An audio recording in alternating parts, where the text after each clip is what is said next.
joining us as we celebrate the very first capstone group of the Community Engagement Fellowship.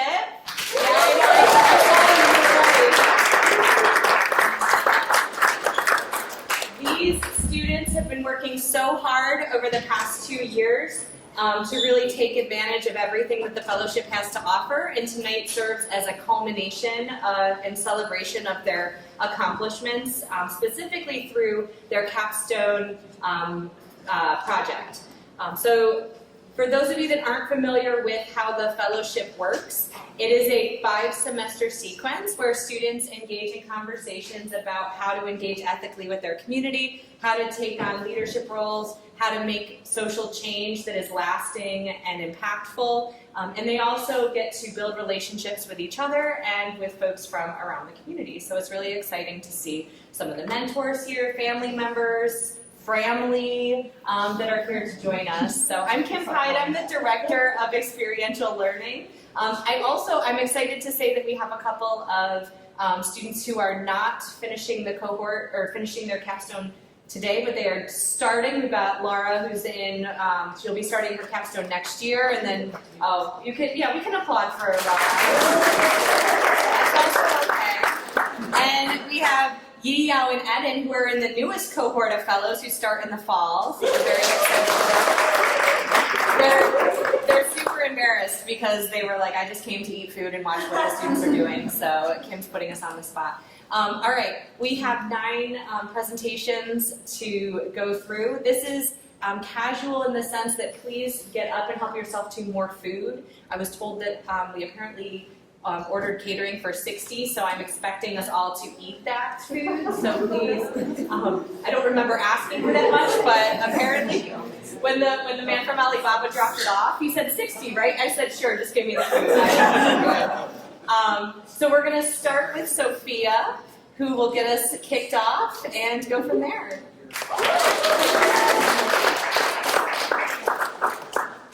Right.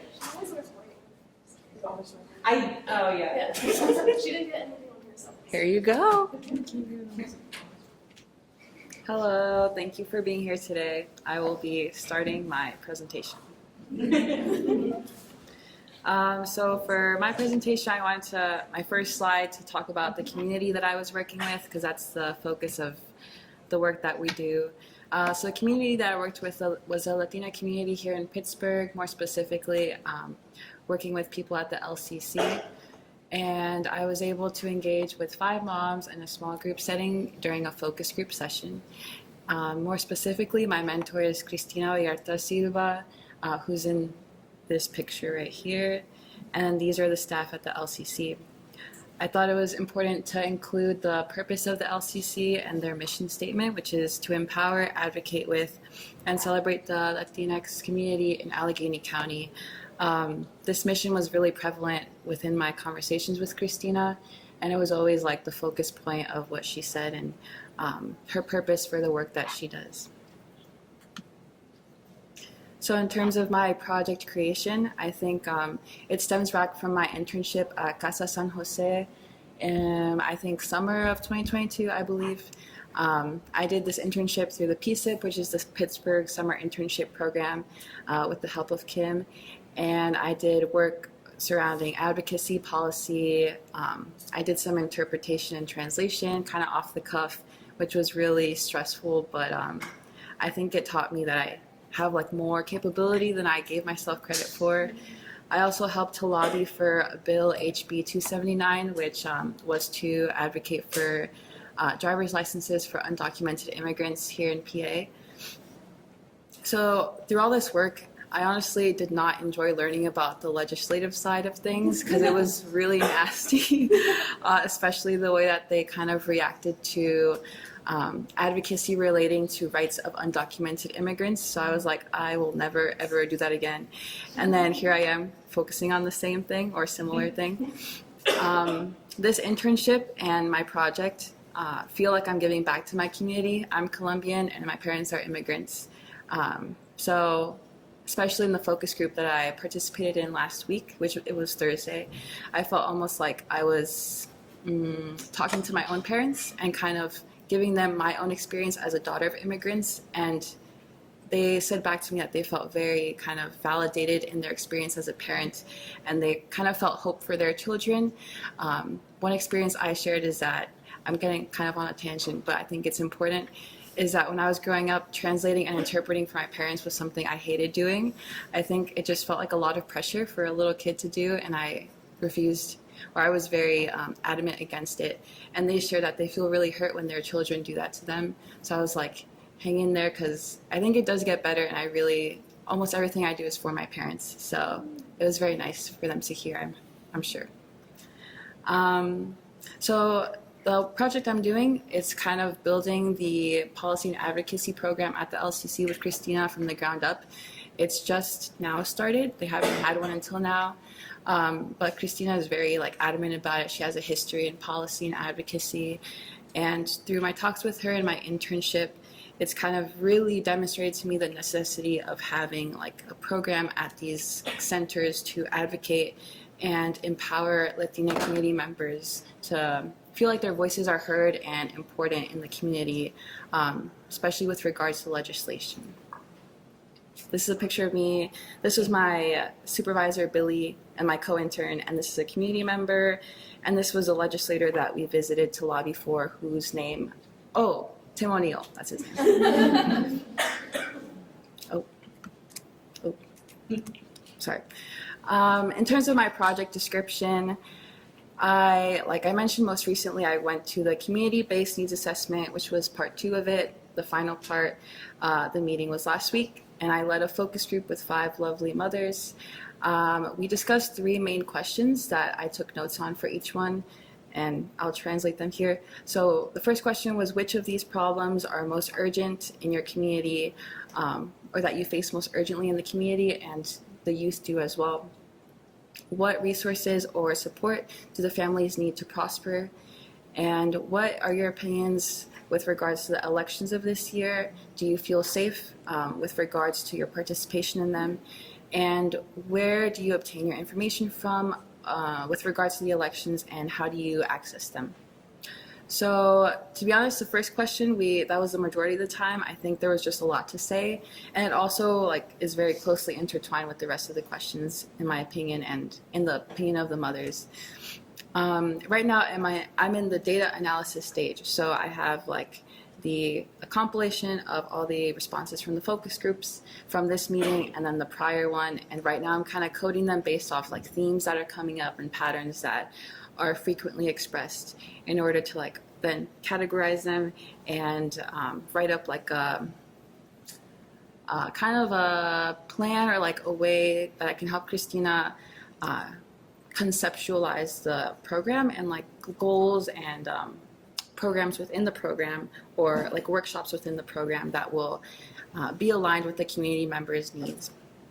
So in terms of the implementation, I think if not for my bilingualism and my fluency in both Spanish and English, this project probably wouldn't have happened, or I wouldn't have the opportunity to do it, because the focus groups were in Spanish. And with Christina, I often speak to her in Spanish. That's the main language we use. And even reading through the focus group notes, I wouldn't be able to interpret that or translate that. So I'm very grateful for that ability that I have. Also, throughout the focus groups, kind of reflecting on that, I realized that the skill of interpersonal communication, scheduling with Christina for meetings, check-in meetings, even scheduling this community-based needs assessment, note-taking throughout that, it was kind of difficult to listen and take notes that were succinct at the same time, but it worked out well. And then this qualitative data analysis that I'm currently working on. So with regards to class concepts, I think what is most prevalent on my mind when I was doing this was the concept of personal privilege, power, and being aware of that. Like I'm mentioning, I'm bilingual, I'm a US citizen, I go to a university like this, I have resources at my disposal. So being aware of that, and also walking into this space, kind of not surrendering, but being I'm here to listen, I'm here to take notes and focus this conversation around the needs of the community members. Yeah. So in terms of the outcomes, right now, like I said, it's in progress. So the intended impacts of my project are to assess the common needs in the community concerns, then create a foundation or help create with Christina a foundation for the goals of the policy and advocacy program at the LCC using the members' input from the focus groups. Hopefully this will help equip community members with tools to lobby and advocate for themselves. One key thing that I've discussed with Christina is the aspect of focusing on that members already have the power within them. So how can we kind of not explode, but kind of start this catalyst to then drive this power that they already have. It's not us giving them anything, maybe like tools, but they already have the toolbox, you know. So yeah, kind of awakening that in the members. I think also this program, and from the focus group, the community members emphasized wanting their voices to be heard and feeling like the space, the center, having these needs assessments are very vital to feeling like a sense of belonging, hearing similar experiences to what the mothers were feeling. And even hearing from me, they were very, very grateful to hear kind of the opposite side of their experience where they were all mothers. So to hear mine was very, like I mentioned before, validating for them. In terms of the sustainability of the project, I was thinking it'd probably be cool to keep an open line of communication between the LCC and Christina specifically and like the PSIP program, because the program is the policy and advocacy program that we are working on is very novel, very new at the LCC. I think it would benefit from having more interns or more people kind of to help facilitate that growth and continue to build it. Yes. With regards to my learning, so my personal growth, I've learned how connected I feel to the Latina community. I think I've combated a lot with feeling like I belong within my own community of being Colombian and accepting my own identity. Like not being perceived as being Latina or feeling insecure about my Spanish. I think that all kind of was me bringing myself down. And so kind of entering these spaces and being willing to hear and also realizing that I can speak Spanish, I understand Spanish and English. All of that has helped me kind of, I guess, reclaim my identity or feel like, I belong in these spaces, or I'm feeling accepted in these spaces, rather. It's also nice to hear about like similar situations to my parents. I think it's also helpful when I recount those stories to my parents because they feel less alone in their struggles, in their like trials and tribulations. And I also realized that I have more skills than I thought. I often think of my skills as soft skills, and then I kind of get myself down on that. But they're very helpful, so I'm grateful for that. I want to continue to engage with Latina communities as well as other communities. I think this fellowship has taught me how to engage with communities that might not be of my own and be very humble in those encounters and be very willing to listen, being respectfully curious. Yeah. And I hope to connect my parents to Latina communities within their neighborhoods. I think, like I mentioned, they often feel alone, probably because they don't have like that shared sense of community, hearing similar experiences. So I realized that probably back home, there's communities like the center, like the LCC or Casa San Jose that have similar resources from my own parents. And what I learned through the fellowship, I think that's what my last point is referring to, but a sense of community. It's nice to be surrounded by my fellows who have these shared values, have this instinct to want to be in communities and engage with people like we have been. And I think especially at CMU, sometimes it feels, not sometimes, all the time, it feels very like work is first, which I don't agree with. But I want to, or I'm grateful to have connected more with Pittsburgh, and I hope to connect with Pittsburgh more if I stay here, TBD. I also have a greater awareness of my presence within communities and the privilege that I have, and a lot of gratitude for those experiences. Thank you.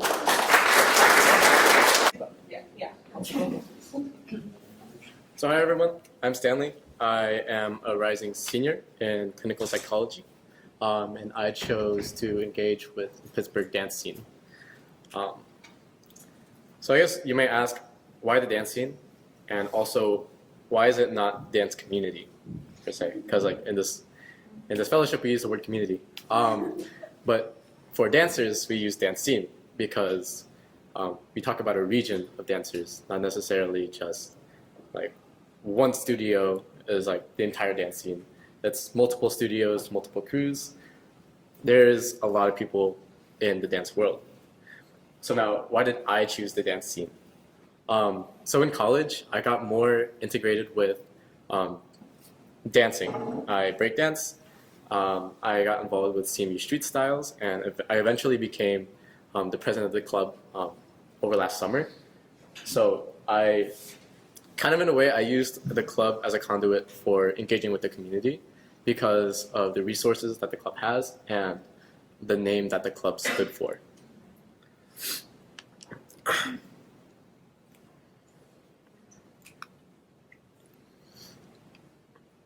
So what did the scene need? It needed to be reconnected. As I was going out into the community and talking to people, attending events like dance competitions for my first time in Pittsburgh, I realized that through the course of COVID, the community became really disconnected from each other. There were no centralized versions of practices. There were no more like unified competitions that people went to.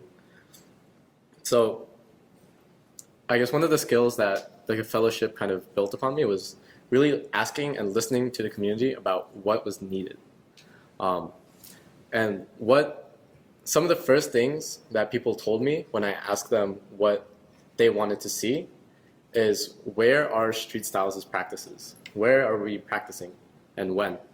Because CMU, the club used to be open to everyone to come to, and it stopped after COVID. There was a lot of like administrative issues with CMU and Slice banning people who are not vaccinated, and then also the last board members did not really support going out into the community as much.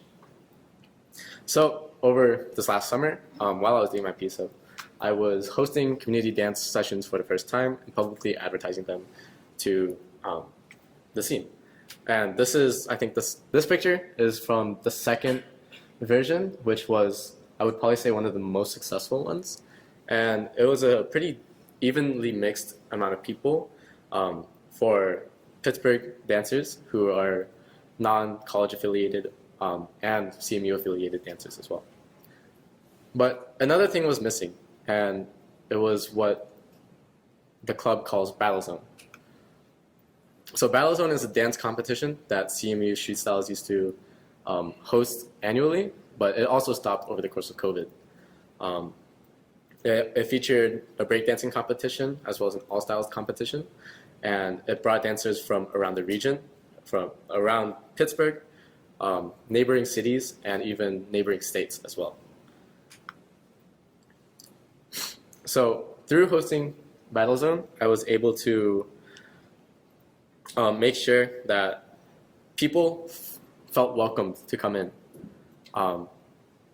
I felt like it was a necessity for me to go out into the community, to their practices, especially Level Up Pittsburgh, which is a dance studio over in Garfield. And by going there, I was physically being present for them and showing them that it's not just me telling you to come, it's me joining your activities and telling you to, and telling them that they're welcomed here. Something that the fellowship offered for this project and this competition was the idea to provide not just a parking map, but a bus map for those who need more accessibility to get to the venue. Additionally, I don't think it was ever needed, but we made sure that the venue was ADA accessible, and it was. The underground has an elevator, I think, somewhere. I don't think anyone asked for it, so it's kind of up in the air whether or not I helped or not. But yeah. But I guess one of the questions that I was asked while I was coming up with this capstone was how is a competition made to build the community. What my mentor told me to do, Randall Miller, was to include some videos and pictures from the event, just to like really showcase the energy and show like the diversity in the room. So the first video is like of one of the rounds that someone was throwing, panning across the room. And then the second video is a video of what is called a cipher, a dance circle where people just like join in and have fun. And the vibes of the event between the competition itself was kind of just like a party. People were having fun. And to talk about the data of the competition itself, we had 44 competitors with over 100 people in attendance, such as viewers or just people passing by just to grab a quick bite at the underground. And we also served as a competition for first-time competitors in Pittsburgh, but also we welcomed back returning competitors who have competed in previous battle zones. And the people who came to compete and to watch come from all around Pittsburgh. We had people from North Side coming, West Side, Forest Hill, the Hill District, really many different areas. And to even further showcase how diverse the event was, I took a small little survey. I omitted data from CMU, from participants who are affiliated with CMU, because the fellowship is interested more in the community and not necessarily the community outside of CMU, and not necessarily within CMU. So I took polling data because I took polling data of their race and ethnicity, their gender identity, and their sexual orientation. Not only just because it's kind of like standard survey metrics, but it also showcases the diversity that hip hop naturally brings out. And it also, my mentor also told me this is also a way to leverage getting funding for the event, but also just really knowing who is coming and who is being represented. And I felt that we were able to show a good indicator of inclusivity at this event because we were able to show the natural diversity that hip hop is able to bring in. So some reflections about the fellowship, myself, and things that have happened. It's much harder to do community work than I initially thought, but it's also still attainable.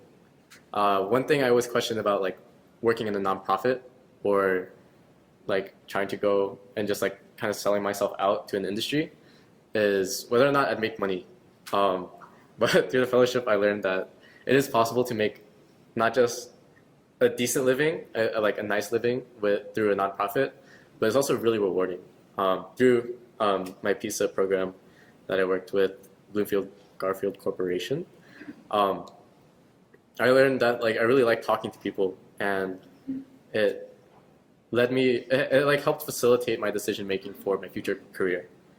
But other things like I learned about myself is that, and my skills, is that it's kind of my ability to listen and to be humble about my knowledge, especially within the dance scene. It got really humble because there were a few things that fell flat. I hosted some community sessions that completely like just no one showed up besides people at CMU, which could just mean that I didn't ask enough about like what times are they available, what times would work for them.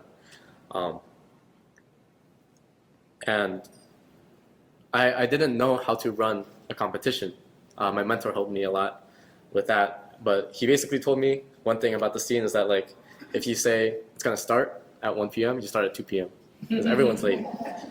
So it was hard for me just like, I was like, he told me that, I was like, okay, we'll go with that. But it was also like weird for me because I, for the most part, try to stay on time, but it's something that I didn't really think about when I was planning it. But also throughout the fellowship and through interacting with the community, there are some very rewarding comments that people have given to me, especially it wasn't even just after the gym. It was before the competition as well. The DJ I was recruiting, DJ Stealth, when I was recruiting him, I went to his house because they were having a practice of their own. He told me that we need people like you to help facilitate these events, to bring stuff back when they have stopped, and to bring people back together. And then through some of the dance events, dance practices at Level Up I've gone to, the community is very welcoming there as well, and I wanted to showcase that. I should have taken more pictures there, but I wanted to showcase that. And multiple of their members have told me that it's just like, trust that your event will go well. You have great people. We have a great scene. There's nothing to worry about. And even the day of, my friend malfunctioned. He was like, you look nervous. There's no need to be nervous. Like, it's gonna go great. And I took that to heart. So my future directions. Like I said, the fellowship has influenced my future career path. I was initially just thinking about going into counseling psychology and just doing counseling services. But it kind of pushed me to go more into the social work field, to pursue a master's in social work, because I feel like I can make more impact there beyond just like, even though I love talking to people and like making sure that their mental health is okay, I also understand that there are a lot of other factors out there that need to be taken care of as well. For sustainability efforts, I am in the process of gathering materials from this recent battle zone, and practices to ensure that future generations of my club not only have the energy to continue doing it, but have the resources to do it, and they need to know what they're doing.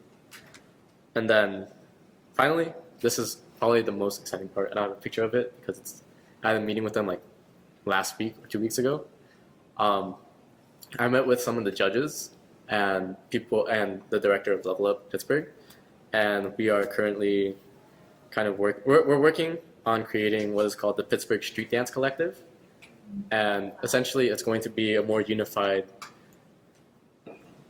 like organizing board to help facilitate dance practices across the region, and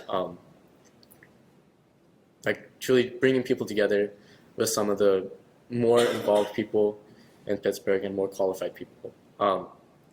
I was initially not suspecting that I was going to stay in Pittsburgh, but I think to help with that collective and to help with the Pittsburgh dance scene in general, I thought maybe I would stay in Pittsburgh. And because that was also something we talked about. People just kind of the revolving door of universities. People come through, they say they help, and then they leave. I don't want that to be the case with me. I want to stay and help people because, at least for the people of Pittsburgh, I see people who are really friendly, aspiring, and they truly are artists who are welcoming of other people. Thank you. To start, I'm not actually going to talk. I'm just going to play this short clip as an intro. Hi.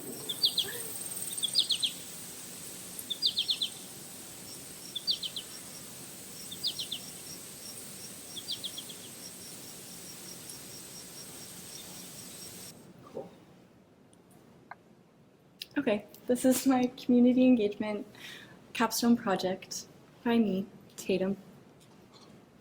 The community that I have been working with is Kincaid Street Garden / the Garfield neighborhood.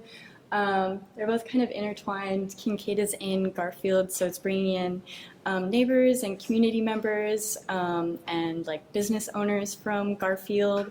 And then there's a bunch of other community partners that are from all over Pittsburgh. But I wanted to focus on like the physical space as an agent of community and connection, because I was originally introduced to this space and with my mentor Vanya and the other co-creator of the garden, Kwame, in through PSIP this last summer. And that was also my summer experiential learning for the program. And I just really, like, I cannot state enough how much I learned from it and how much I felt connected to everyone there. We had Learn and Earn students, which are all of these students, excuse me, all of these students, and then there's Stanley, and then Kwame is on the end, and I think Bonnie was taking this picture. But we had Learn and Earn students through, I think, like half of the summer-ish, and then the other half of the summer, Bonnie and Kwame did like an amazing job at bringing me along with all of the work that they did. They were so transparent about what they were doing, what was going on, what was the challenges of running a garden space and trying to get people involved. And I learned from them like what it actually meant to create belonging within a community, whether that was within a physical space, whether that was within people connecting over their shared experiences. And a lot of the connecting that we did during this time was by like physically changing the space, building planter beds. In this picture here, we were like tearing up this giant, I don't like mat, there's like a carpet or something that was under the space. But transforming spaces that were kind of left behind or unused and trying to beautify them. And here is the mission of Kincaid specifically. I stole this from the website. But it says, address the lack of safe and interactive green space in the Garfield community through the implementation of a hands-on placemaking project. And through various workshops, events, and intentional gathering, we highlight community assets and become a hub for play, learning, and gathering. And so the whole time I was working with them, I was just very pulled to their mission and learning everything I could from them. And so this project, I wanted to give back a little bit and, I don't know, show the things that I've learned in something physical that I can pass on. And then I guess for a little bit more context, Kincaid Street Garden is a physical space on Kincaid Street, and then during the internship we were also working on, this was a little pocket park area that was kind of like an alleyway that we were fixing up. That's where this picture also is. And then there is Hillcrest Urban Garden that we spent a good chunk of the summer on, but now most of the programs and operations are through Kincaid Street Garden. So to brainstorm, I had been meeting with Vanya a lot. I knew that I wanted to continue working with her because of the relationship that we had built. And I just really like everything that they do. So I basically came to her and other advisors through this program to say that I know from talking with Bonnie and Kwame and the other people that are involved, there's so much work that comes with both maintaining and fixing up a space and trying to involve other people and community members to feel like they have the decision-making power within the space as well, and feel like it's a collective effort. So I knew from doing that work with them that community involvement and getting funding to sustain all of the work, to hold the community events with getting food, getting other equipment that they need, that these were two overarching things to try and expand the work of the garden. And then I started to think of what resources that I could use with my position at CMU, the resources that are around me, and then the things that I enjoy working on myself, how I could support their mission. So here are a bunch of notes that I took. One of these is with a meeting with Ayana, which worked with the Bloomfield Garfield Corporation as well. Those were me and Stanley were during the summer. And so that was really nice to see what resources were just around Pittsburgh for holding community events. And then me and Vanya had lots of meetings to figure out what we could do. But one of the things that she highlighted that I didn't think about before was just marketing towards the broader community and getting the word out. And she was talking about newsletters and also getting testimonials from the people that have been on the garden. And so I wanted to look at potentially getting more people involved through finding volunteers, maybe here at CMU, because our students can kind of tend to be in a bubble. So I was like, maybe I could connect CMU students with the garden as well and have more volunteers. And I kind of held on to the testimonial video idea in the background at the same time. And eventually I ended up going a bunch of different routes to figure out what organizations are already here that do volunteering, so I wouldn't have to create something from scratch. And I met with Greek organizations. I met with the director of PACE. I forgot what it stands for. The CE is Civic Engagement, but it's a volunteer club on campus, to see if I could put the garden in one of those programs. And that kind of kept on giving me dead ends for routes that they do volunteering work. I was told I could get on the list for PACE for next fall, possibly. So then I decided to pivot towards the testimonial video and interviewing community members to try and give like the human impact side of what the garden was doing. And so finally my project was the testimonial video. And this was to fulfill two of the goals that I was talking about earlier. So giving the human impact side of the story will hopefully make other people more interested to see what urban gardens are like in Pittsburgh, specifically Kincaid. And then also this could be used for funding in the future to show these are the actual perspectives of people that have been on the space. This is what they've gone through and experienced, and this is what they've got out of the space. So it's inspiring action and support.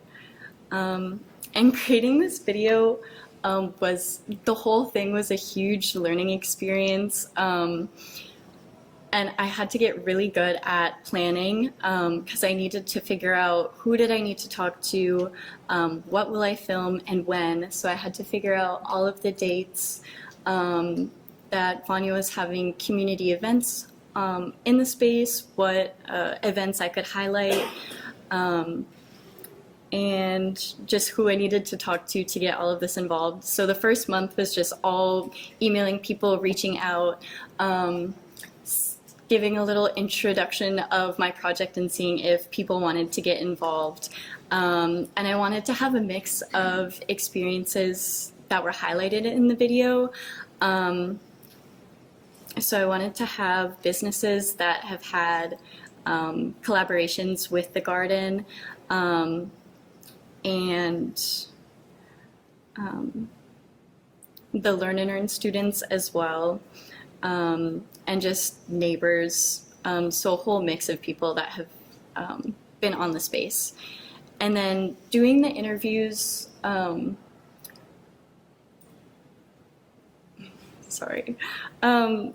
the interviews, I found a filmmaker because I had not done filming before. So I collaborated with someone from Pitt. And we got a stipend for our project. So I had to figure out as well where the money for the project would go, how I could compensate the filmmaker that was helping me, and also show that I appreciated the time that the people interviewing me were providing and for their experience. And then doing the interviews, I ended up filming Vanya and Kwame, and then there was two other community partners There was Leo from Silver Eye Photography, which is a business on Penn Avenue. And then there was Annie from Pit Repair the World, which they put volunteers with to work with the garden. And so I really just wanted to highlight their experiences and the relationships that they've built on and off the space, what they've learned about the space, and the possibilities that they see there. And then in the end, I'm currently editing, and I'm just really guided by the knowledge and the experiences of the community members that I've talked to. And then here are some of the skills that I've worked on throughout developing the video. To begin with, talking with everyone, I had to communicate a lot. So within the emails, reaching out to people, seeing if this would be a possibility, seeing what I would need for the equipment.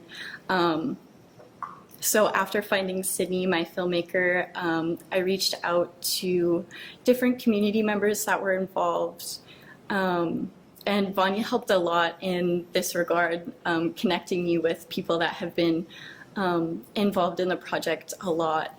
And so I had to be able to articulate my ideas clearly to them, so what I was planning to do and when. So that's when all of the planning beforehand came into action.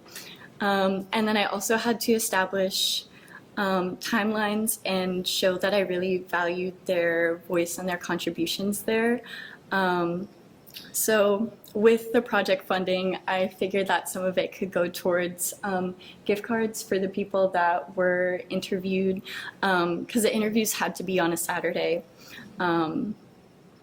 So I just wanted to give them a little thank you for being able to be there. And then I also learned a lot about creating a comfortable environment for us both to share what we've learned, and to ask open-ended questions for just what their experiences have been like. And it was also a practice of letting them go where their mind was taking them and letting them talk about the things that they were really interested in. My one, the one person that I interviewed, Leo, who is the head of Silver Eye Photography, he was really interested in talking about the time with the Learn and Earn students in the summer, and how their project together combined art and photography and physically shaping the space. So he talked a lot about the connection between making like art as you'd traditionally see it as photography, and other forms of medium, and connecting it to cultivating a space and beautifying a space. And then I got to hear about their stories of why they're in the position that they're in, and also why they wanted to collaborate with the garden. And a lot of people really highlighted that the main thing that helped their collaborations was the relationships that they'd build, either with Vanya or with Kwame, if they were already friends beforehand, or if they had just bumped into each other on a garden tour, which was what Leo told me. Basically, all of their evolving relationships throughout this time spoke to why they were so engaged in the space and the project and the people within it. And then I also had to practice accountability throughout all of this, because I'm a huge ideas person. So I kept on getting excited about, oh, what if we did this? I can, in the future, make like a full-length like testimonial film. My project right now is going to be around 8 to 10 minutes, because it'll be used for both promoting the garden on like YouTube, and if we have public showings, and and also for showing it to funders, we don't want to lose their attention. But I kept on thinking about what more we could do, when I can add to the video, if I can make the video and also find volunteers. But the whole time I had to remind myself that dreaming big allows me to be able to come up with my ideas for the project, but when I'm going into the mode of planning everything and putting everything together, I really have to break everything up into bite-sized chunks, both to hold myself accountable and so that I can easily explain to other people, here are the days that we're doing our interview, here is a day that we have a community event that we'll be filming at. And if I say that I'm getting some funding from the program and that will be dispersed to them, then making sure that that actually happens. And just being accountable to what I say I'm going to do. And then I also had to be very flexible and practice adaptability during this project, because there's a lot of unforeseen things that just happen generally in life. And during this project, I had to pivot a lot. So in the beginning, when I was trying to bridge volunteering at CMU to the work on the garden, and I found that there was not a lot of alternative routes that I could connect the garden and volunteers on CMU's campus. That's when I decided to switch to the marketing side that me and Vanya had talked about before. And then throughout making the video, there was one day that it was like raining and sprinkling while we were filming, and we just learned to adjust to that. And say we can film a little bit less this day and come back on another day. And so it was balancing being able to be adaptable and also clearly stating what everyone would be doing.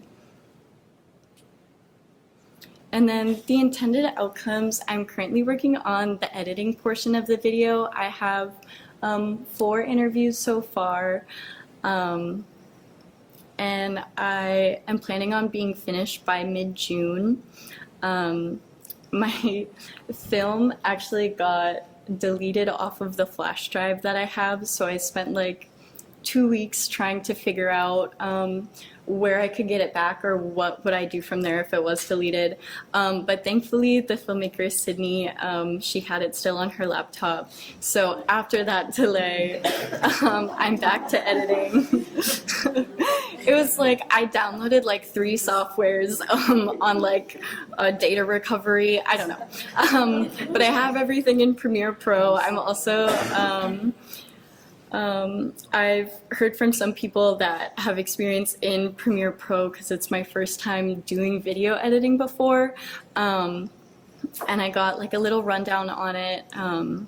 So I'm currently figuring that out, and then once the video is completed, I hope to have it as a permanent home on YouTube, so that anyone that wants to watch it and learn about urban gardens in Pittsburgh, specifically Kincaid Street Garden, if neighbors hear about it and they're interested in seeing what's going on, then they can watch it there, and then I'll be able to assess like how many people are viewing it or if they're leaving comments. And then I was also hoping to do a public viewing to allow the interviewees and other community partners to see the video, to kind of carry them along with the project that would not be possible without them sharing their perspective and their knowledge. So we've talked about a potential of showing it at a movie night at Kincaid, or Silver Eye Photography also has its own gallery that highlights community works during First Fridays, which is another thing that happens in Garfield. But essentially I want to have a public viewing so that people are able to see what went into it. And then it can also just be used for different routes of funding or education. So Vanya and Kwame are able to highlight it possibly on their website, or show other people who are new to the project and want to see what's been going on, who has been collaborating with it, and what have the actual experiences been on the space. And then what I've learned so far is what it actually takes to create a community engaging project. Like Stanley said, there's a lot of work that goes into it. I learned some of this while I was working with Vanya and Kwame before in the summer, but it takes a lot of coordination and planning and communication. And this project really allowed me to practice that with all of the hands-on experience that I've gained so far. And also, like Sophia said, it really gave me more confidence in what my own skills were, or what I was allowed to accomplish with all of the expertise and knowledge of other people. So I also very much like talking to people, and I've done a lot of interviews in the past, so I was really, really excited about that component of the video, and I loved being able to connect with so many different people that have been brought to this space for so many different reasons, and being able to talk to them about what meaning they get from it, if they're just going to the space to have fun and hang out with friends, if they've really been wanting to get into gardening but they haven't for the longest time, if they see this placemaking as a work of art, just bringing out what it means to all sorts of different people. And then it also challenged me a lot to look at the things that I have to work on. Specifically, the time management and planning portion were the hardest. The brainstorming was so fun and so easy until I had to pick one and actually start doing it and run with it. Like other people have said already, I really had to be humble about the things that I just didn't know yet, and I was always bombarding Vanya with so many questions about just about where I was at in the process, and she is opposite of me in the way that she's very planning orientated, so it really, really helped me get through the process of, okay, I have this idea, now I need to figure out who I need to get involved, what are the actual dates, and how I can get this figured out so it's physically right in front of me. So yeah, throughout the whole time, I was just reminded that it doesn't have to be perfect. I just have to be able to show up and try and be able to adjust when things are changing, and be flexible with it. So thank you, and thank you to all of the people that have been involved.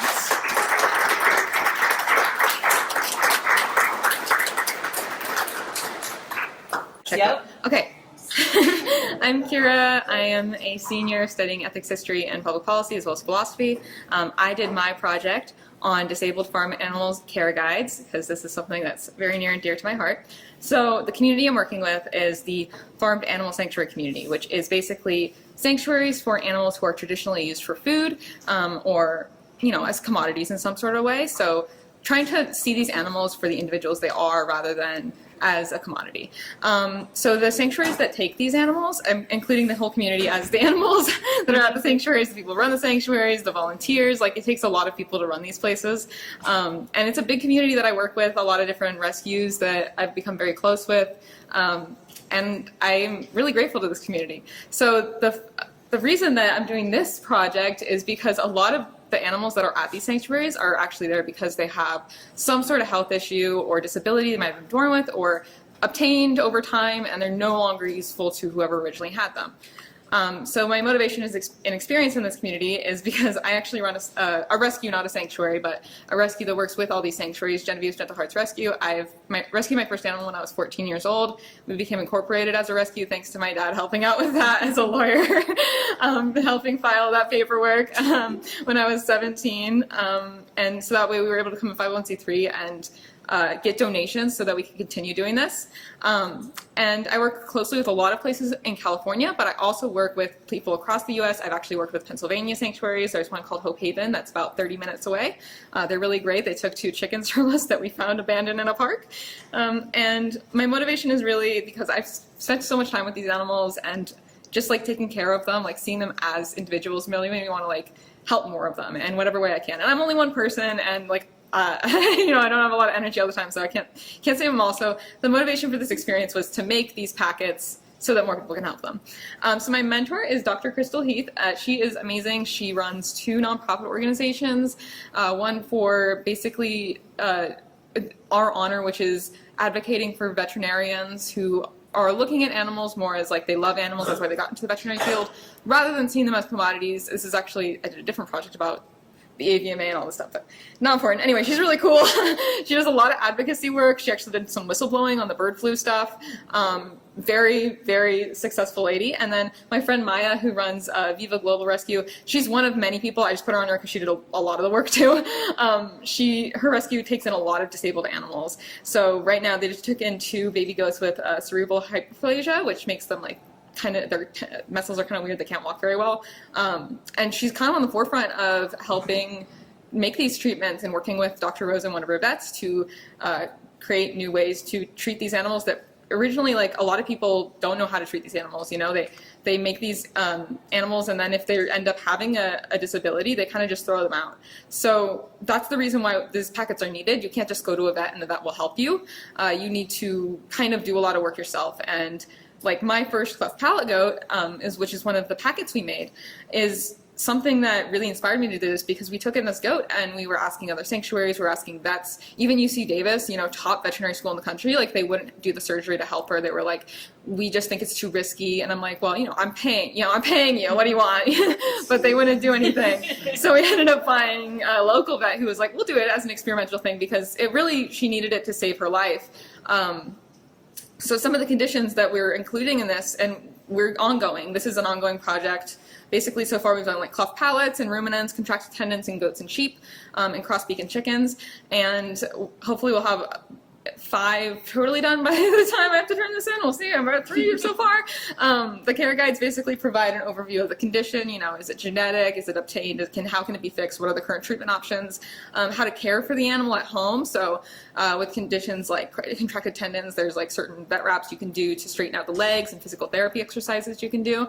And then crossbeaks and chickens, feeding routines you can do as well. And also with the help of a vet. So we have, in some cases, we provide like basically kind of like a directory at the end of like, here's some vets that are really well known. And also, because these are ongoing projects, we'll add vets as we go along. People are free to come with us and be like, hey, I have this really great vet. We'll add that vet to the list. So the skills that I used in this project are like asset mapping. Like, this community has so much to offer. Everyone has experience with different animals and different diseases and disabilities animals can have. Asking the community directly what they need and not imposing what you think they need. As someone who's in the community, this was pretty easy, because as a part of the community, you kind of know what they need. But something I'm going to go on to next is like, when you come into a community and you aren't necessarily part of the community, you need to ask more like what they need. And then working with community members to make an ongoing sustainable project. I'm going to be working on this after CMU. I've been involved in this community before CMU, and my time in community engagement has really like enriched that, and also my skills so that I can work with other communities. So the outcomes so far, we've given the cleft palate packet to a few people, and the contracted tendons packet to a few people as well. Once the packets are completed, we're like currently kind of turning them into the Open Sanctuary Project. The Open Sanctuary Project kind of was the inspiration for these packets. They have care guides for just animals, not animals with disabilities, but just like different types of animals. So if you never had a goose before, here's like a care packet on how to care for a goose. You know, if you like go to like Petco and they have like, here's how to care for a rabbit, it's kind of like that, but for farm animals. So we're kind of making it like that, and they'll put them on their website. And then we're also going to be having these packets kind of put on different websites as well. So Facebook groups that are for farm animal care, all that type of stuff. And these packets are going to remain online as a free resource, so it's pretty sustainable. And what I learned is a lot. Like through this fellowship, I think the biggest thing I've learned is that like how to interact with people better. I'm not a super good big people person, just because obviously I get along really well with animals, so sometimes people are kind of confusing. But this really helped. This community just community and the community engagement really helped me build my own like skill set so that I can better work with people, because that is obviously a very important skill. And how to collaborate and work with people has really helped me outside of the classroom already. So something that I wanted to talk about is just one of the experiences I had over this semester with my mentor, Dr. Heath, actually. When she agreed to be my mentor, she sent me an email the next day like, hey, do you want to come help with this chicken vigil we're doing? We're going to rescue 2 chickens, and we need someone to foster. Do you know anyone? I was like, yeah, I know someone. So we ended up going to Stockton, California, which is, they don't have a lot of money there.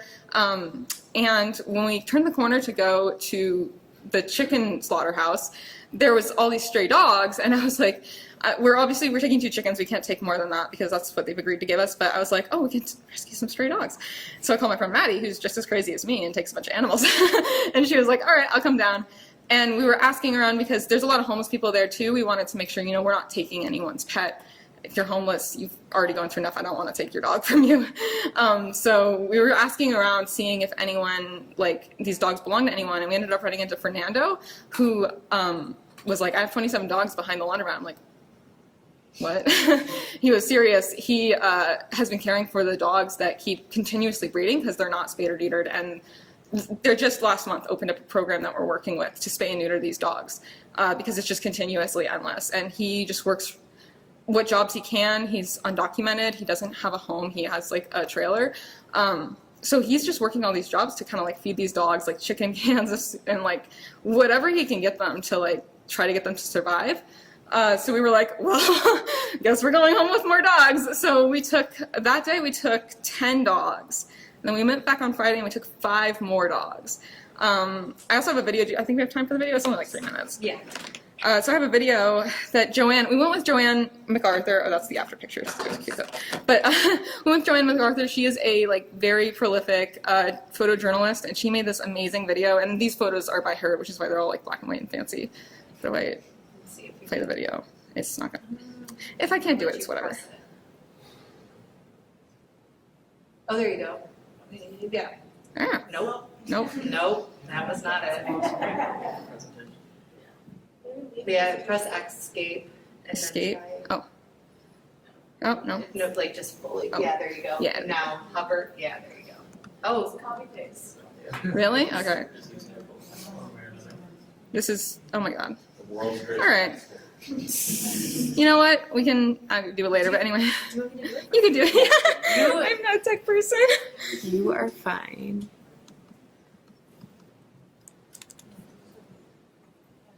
Let's hope it works if I'm not Let's signed see. into Facebook. You can just press X. Yeah, well, you go. We're going to find out. If not, we can always share. I don't want to log in. House each month. There we go. The owner actually gives them the chickens. Unusual. I photograph hidden animals and people, but sometimes society finds them hard to hide. Last week I visited Stockton in the US to document activists who rescue chickens from a slaughterhouse each month. The owner actually gives them the chickens. Unusual and amazing. Rescue stories are uplifting, but I wasn't feeling very hopeful when I arrived there and saw the scale of the poverty in this city that had declared bankruptcy a decade ago. The drug use, the 4 slaughterhouses, the stray dog problem, people living on the street. I saw a city that was failing everyone in it. I frankly didn't even want to get out of the car and almost resigned myself to telling an outsider's story. But the unexpected happened.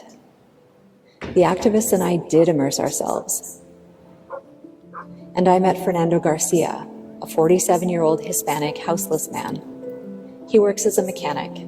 He cleans the faces of the tombstones in the cemetery and other odd jobs. Fernando was caring for 28 dogs, most of them puppies, much less than a month old.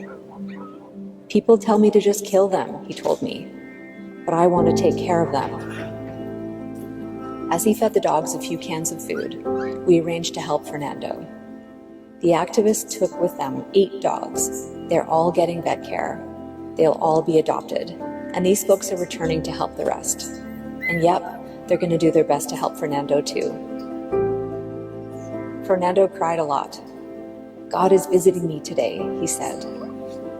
We thanked him for his compassion for vulnerable animals. And I felt a little hope after all, being surrounded by all these people taking action. People making the world a kinder place. On a personal note, as a photographer, it was really good to experience a story like an insider with a wide angle, and not as a stranger with a long lens. It's like super sad for me because like Fernando's so sweet. But anyway, so that was like that was something that was really cool that I felt like really showed my progress with the community engagement project, because I was really, I don't even know where I am anymore now. You're fine. That one, yep. Yeah, okay, there we go. Sorry for crying. But anyway, this is kind of like showed me how I had like learned to engage with a community that I'm not familiar with and like make that kind of like connection. It was just really cool for me. No, I just had my dad crying, that made me a little like, but anyway, it was really cool. We actually played, or we actually like adopted out all the dogs that we rescued so far. So all the dogs that we rescued, which was 15 of them, have been given homes, spayed and neutered and all that, and we're going back and we're gonna help more of them. But it's a really cool experience, and I'm really grateful to I'm really grateful to the community engagement. This is so embarrassing. But yeah, so it was really, really cool to me. And we're gonna keep working on it, and I feel like it's really cool to like make sustainable progress that you can keep going towards, and you're not like just done after you graduate, which is something that's really stuck with me. So yeah, thank you.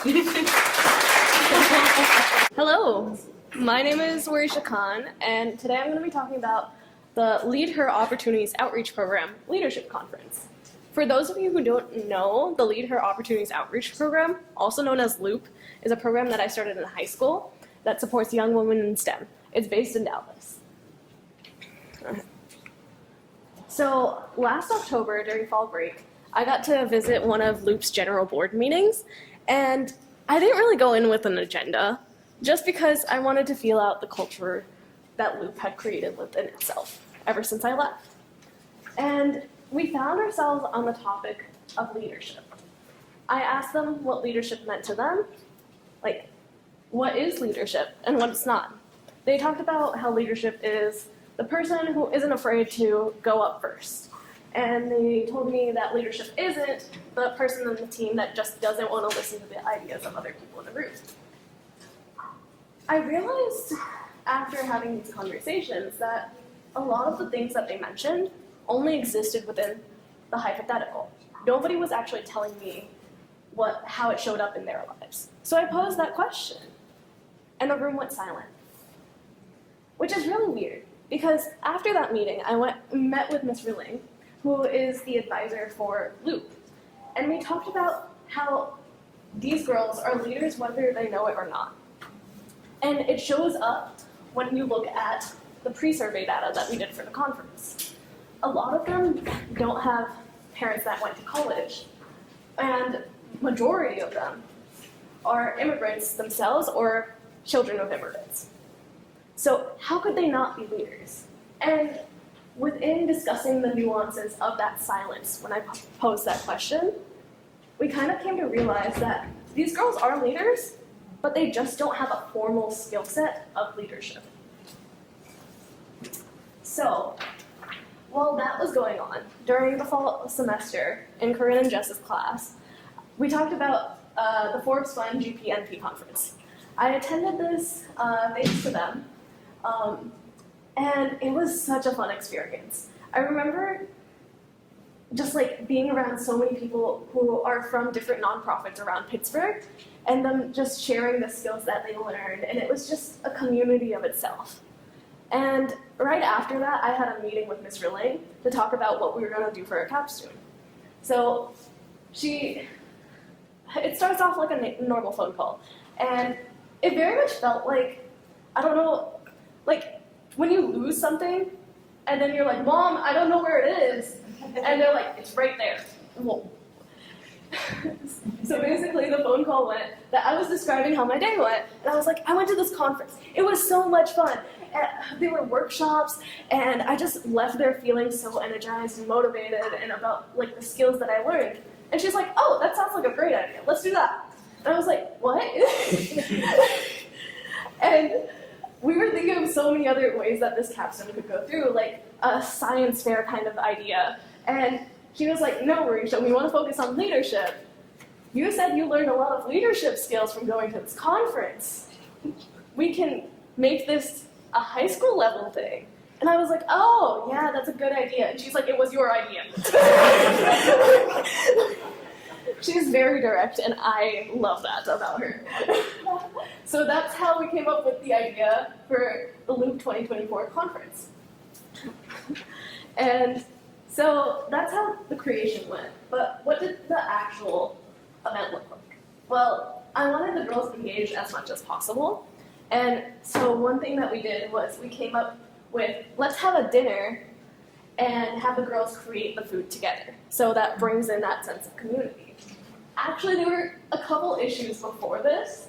Originally, we just planned on having a one-day conference, but that was hard because the dates that we were looking on landed in the month of Ramadan. So a lot of the girls are Muslim and were fasting. So we decided to split it up in a 2-day conference. The first night we would watch a movie, play a couple games, not too much energy, because they would be going to the conference right after school London. And then we would, at the end, work to create a meal together and made sure that we made that meal by iftar time, so the girls who were fasting were able to eat on time. And that is something that I wouldn't have thought about had I not been talking to girls who were actively fasting. And they came up with an amazing meal.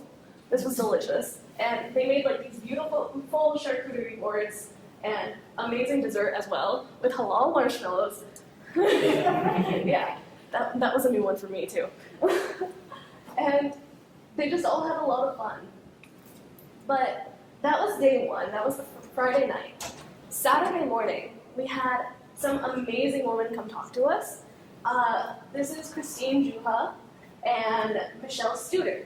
They both work at Fujitsu, and Fujitsu has this partnership with Berkeley High School that Loop is very much the center of, in the way that Fujitsu donated a lot of money to Berkeley to create the STEM Center.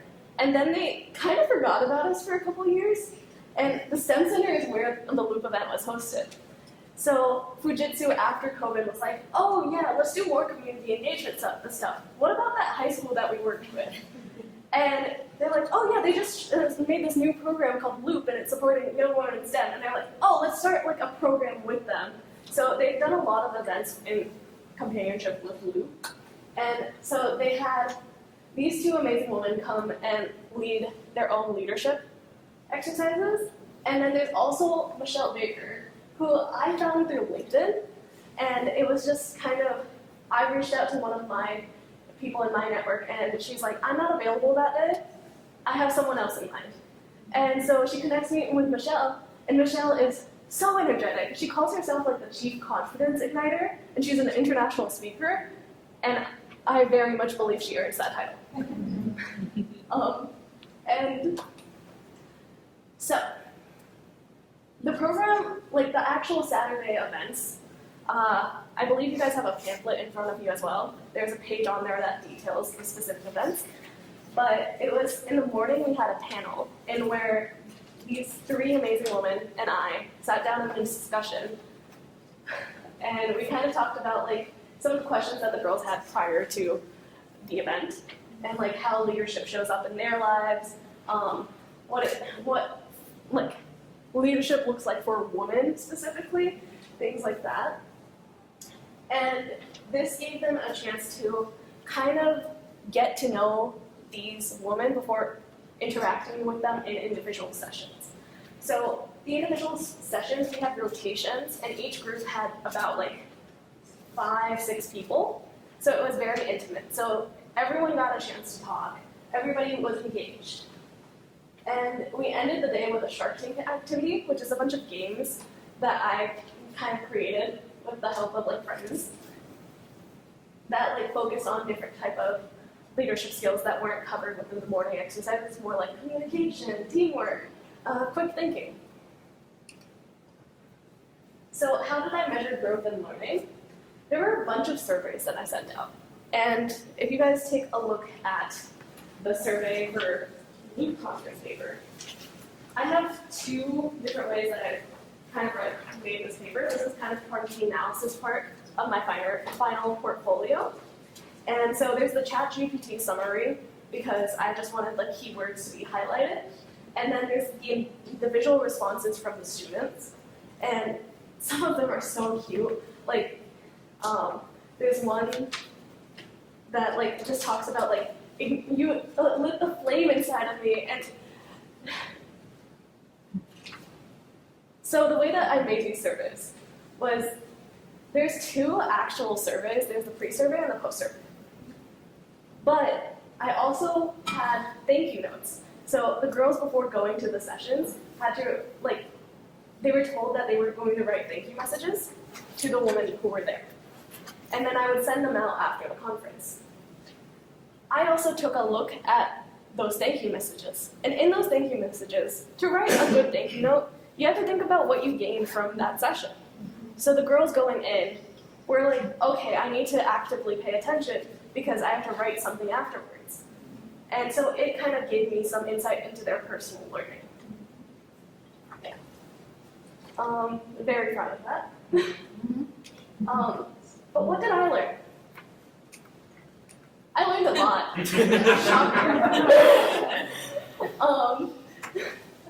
I learned how to recognize others' strengths. One part of the Shark Tank activity, actually, the Shark Tank activity went, there was a scavenger hunt, and I made all these clues, and it was like around the building, because I went to the high school, I know the little things about it.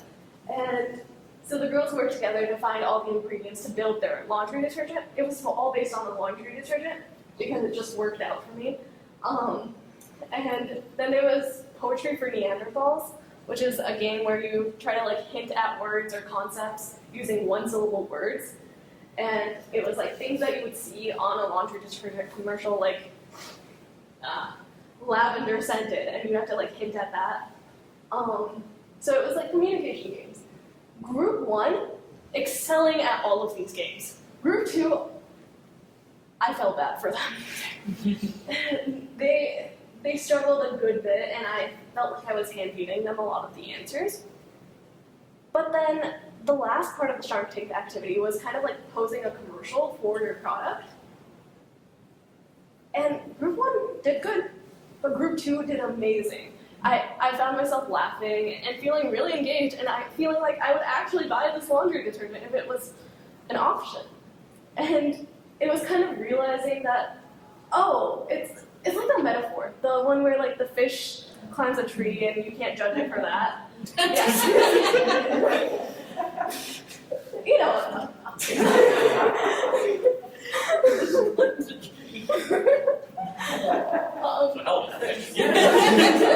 Don't judge it though. Don't judge it. But also, Don't judge a fish based on its ability to climb a tree. yeah, don't judge a fish by its ability to climb a tree. Yeah, there, that's over. The next thing was the power of passion. It was just interesting to see how all of this, the creation of this program, just happened because I was passionate about it. And kind of talking to a lot of these girls, like, okay, it might just be kind of my confidence speaking here, but I feel like if you lined up the girls that were at this conference in front of me, I could name all their names. And there were at least 23 of them. And I just, yeah, they make me so happy. And they were coming up to me and asking me for questions. Like, they were like, how did you find your mentors? And it was really fun because I could see the sparkle in their eyes. And I know that I have that when I'm talking about them as well. And the day, like both of the days ended with me driving home and just singing in my car and being really excited. I remember I called one of my friends and was like, oh my god, today was so much fun. And this just, like, I feel so fulfilled and so proud of the work that I did because I know it's something that at least I'm going to remember for a long time. Thank you. So today I'm going to present one of my favorite fruits from my 4 years, which is the Community Capstone Project about youth mentorship programs. Oh, there's. So actually, I detoured a lot to figure out the final project. At first, I was interested in mental health services for youth. However, after talking to a lot of mental health related organizations and facilities, I figured that there are a lot of confidentiality problems and that I'm not formally trained to provide any services for them. So then I was thinking, what else can I do for youth? So we looked into different general mentorship programs and services for youth because we know that after the pandemic, people are facing a lot of challenges. There are a lot of mental health issues, and with youth, there's the social emotional learning and explorations. So they are the person who are in need of guidance and support. So we want to find out about youth mentorship programs that could better support the youth. So that's how I got to be connected with Dr. Sinix at Youth Enrichment Services and also Big Brother Big Sisters, introduced by Kim. And so then I was thinking about doing the community-based research to practice program. So we were thinking about focusing on research on these youth mentorship programs and learn more about the advantages and ways to improve and the needs of them. However, when we try to learn more about qualitative research, we found that it might be too taxing for the community organization to carry on an additional program or research project. And also, because we would include minor in our interviews, it would take forever for IRB to approve. So, and also, it would seem to be like a top-down vantage point where we look at how the organization is doing instead of participating in it and really be of help. So finally, we've decided that we will go freestyle, just helping any way we can. So I'm actually really glad with the decision because that's how I can further progress with the project. So that's where I started to work with Youth Enrichment Services and Big Brother Big Sisters. So the community I'm working with is generally nonprofits that work on youth mentorship programs in Pittsburgh, and the goal is to help youth in the Pittsburgh community thrive through mentoring. And my mentor is Dr. Deanna Sinix. So at first, when I was thinking about the Capstone Project, I was very ambitious, thinking a lot. I was thinking about intern support system, one of their programs, and the internship position. With Big Brother Big Sisters, I'm thinking about social media ambassadors to connect, to promote their programs at CMU, college program to provide volunteers from CMU to Big Brother Big Sisters, and internship position, also volunteer support.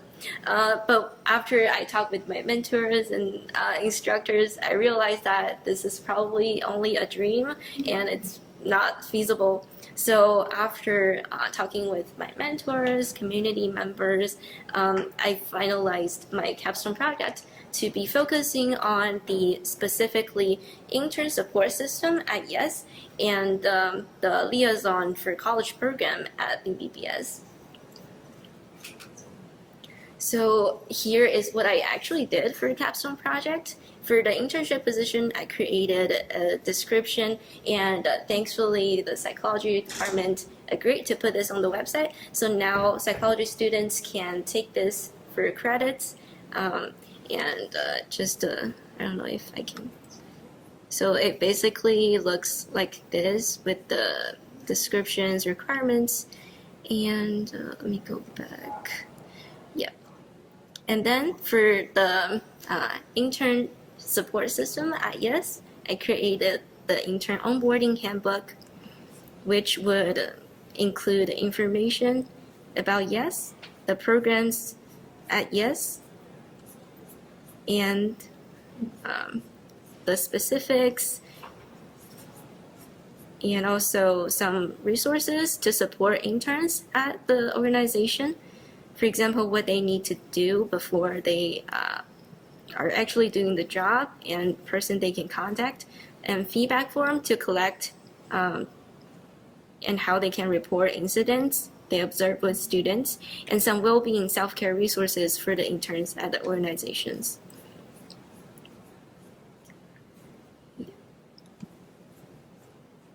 And with Big Brother Big Sisters, I provided a list of college contacts that they can email to promote the project. Can I go back? Just keep it this way. I think that this works, right? Okay. Do you need to click to the next slide? Can I make it like full screen? This one? Yeah. Oh. Right? Is that the one? Oh, no, you want your presentation full screen. Yeah, sorry. Yeah. Let me. There you go. Thank you. Mhm. Yep. And so these are some of the main skills I found that are most important to my capstone project, especially problem solving, active listening, and communication. And with those skills, I figure that they are super connected to the concepts we've been learning about throughout the fellowship program, that these skills would support the implementation of these concepts into applications. For example, active listening and communication are so important for asset-based, community-based projects, and also the bonding with community members and culture competence and cooperation. And problem solving is the skill that would drive all those towards a product. So the project outcomes, because I am currently still finishing up the onboarding handbook and the training handbook, I have the intended impacts as intern support system at YES, and also more volunteers with BBBS. And in terms of the intern support systems, I would collect feedback from the current interns, asking them, what would you feel like you could have more, or if you were to have the onboarding handbook when you onboarded, and asking for their feedback on how they think would be better resources to support their experiences. And for sustainability, that's focusing on the internship position I'm creating, so that there is somebody carrying on the work, and then continue being the liaison, being the intern to support both organizations. And I think another thing I'm really grateful for is that CMU assets could be used. For example, the facilities can be contacted to continue these programs, and they will, compared to me, they will forever exist. So that would be sustainable.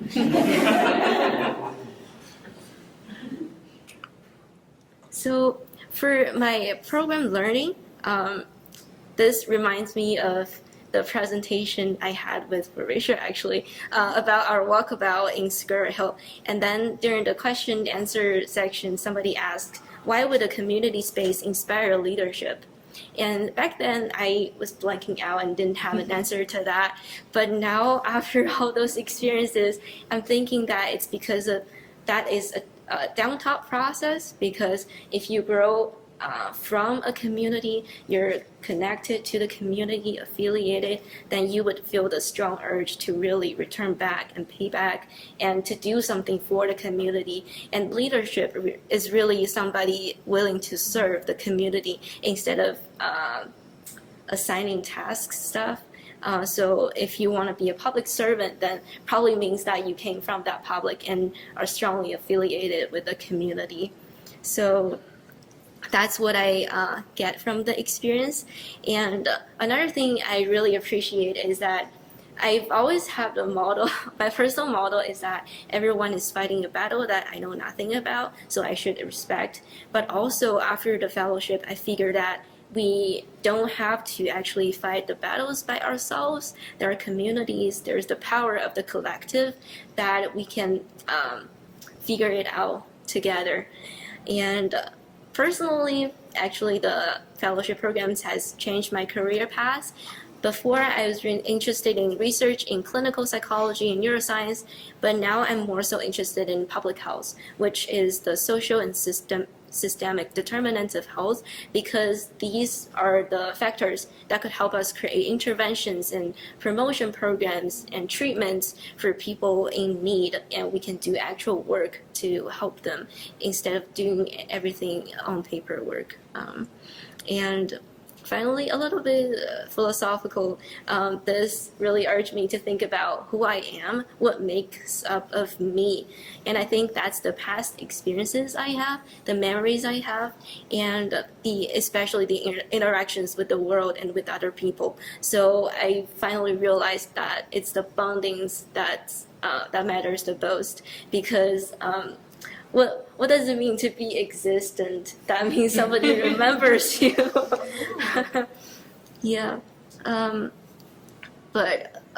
Yeah, I also think that's the difference between AI and people, is that they do not have actual interactions with the world. So that's what makes up of me as a human. The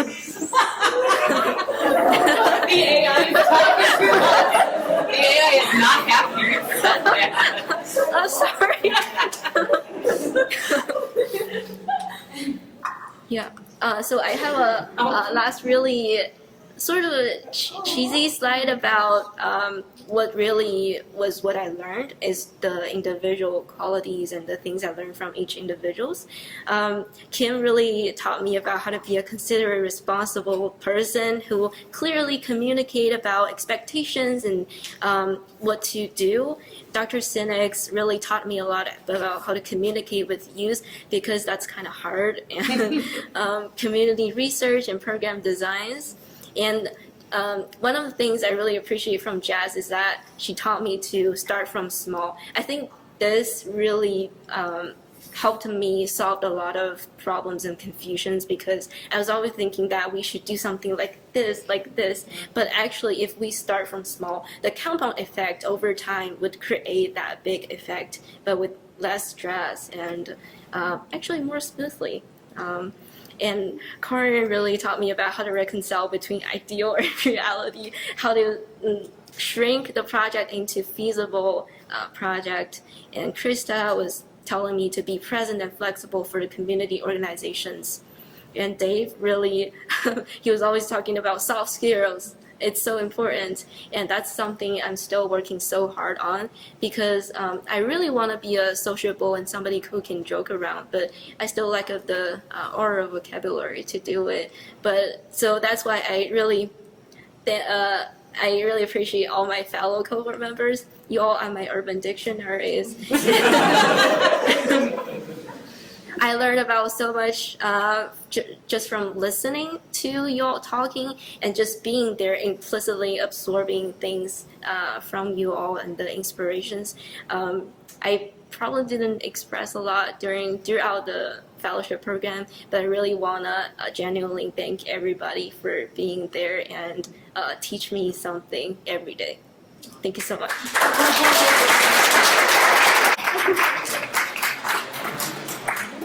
I want to start out with acknowledging that my slides are not beautiful. It's actually on purpose. It's like a little bit that I'm doing, so just enjoy. Yeah, I don't know how to fix it, but it was intentional. So don't worry. So anyway, my name is Zoe, and for my capstone, I worked with Arise, an organization that supports immigrant and refugee youth in the city, for real, to help them develop their resources for social emotional learning, or SEL, across their programs. So here's where you really get the ugly slide. My idea for my capstone came about in tandem with learning about the immigrant and refugee youth community in Pittsburgh and the organizations that work with them. When I started asset mapping in Block 4 and thinking about what I wanted to do for my project, I had this like teeny tiny goal of supporting reproductive justice, sexual education, safety and health resources for everyone all across Pittsburgh. I of course realized that working with the entire Pittsburgh community in all of those ways was going to mean losing a lot of specificity and depth. So I remembered how much Kara from BCAP's presentation really resonated with me, and his discussion of the unique challenges that Bhutanese women in the city face and how they tailor their programs specifically to address these challenges. And it struck me as a really interesting dilemma. What conceptual gaps exist for providing empowering, trauma-informed, and self-defined social-emotional education to newcomer youth? I just so happened to be put in a group with the wonderful Eric over there for our asset map day where I mentioned these thoughts, and he immediately noticed that what I was talking about was right in line with what his colleague at Open Field, Chloe, was trying to implement there. He generously introduced me to her, and speaking with Chloe was incredibly useful, not only in kind of aligning our goals and finding a kindred spirit in how we think and feel about community engagement work, but also kind of helping me to define what I could define the community goal as. So she helped me frame my understanding of what the goal was in helping to build the pride and confidence, cultivating safe spaces, and helping youth access relevant and culturally specific resources necessary for healthy decisions and relationships.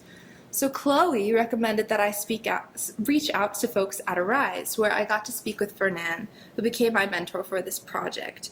Speaking with Fernan and being able to research Arise and their existing work really helped me to develop this community goal, seeing it as supporting the wellness of refugee and immigrant youth by harnessing the power of personal narrative as the foundation for collective agency. More than anything, Arise really prizes student leadership, so I knew I wanted my project to be oriented toward allowing for maximum student engagement and motivation. My first weeks at Arise, and really my whole project, was spent synthesizing the SEL goals that I could discover through more traditional research and literature reviews and existing Arise program goals, highlighting where there's synergy and where there's room for growth and inquiry. Another goal my project aims to help with is one that's sort of distinct to Arise's strategic plan, which is establishing and implementing a core curriculum and program delivery models that increase impact across all programs through building in clear and deliberate ways for staff to learn from one another as a community of practice, and through sharing of lessons learned, areas of interest, and expertise. Which brings me to what my project actually became. I'm going to try and scroll and talk at the same time, so it's going to be sort of like I don't know, I'm not very coordinated, that's going to be tough. But in my proposal, it probably sounded something more like developing a curriculum.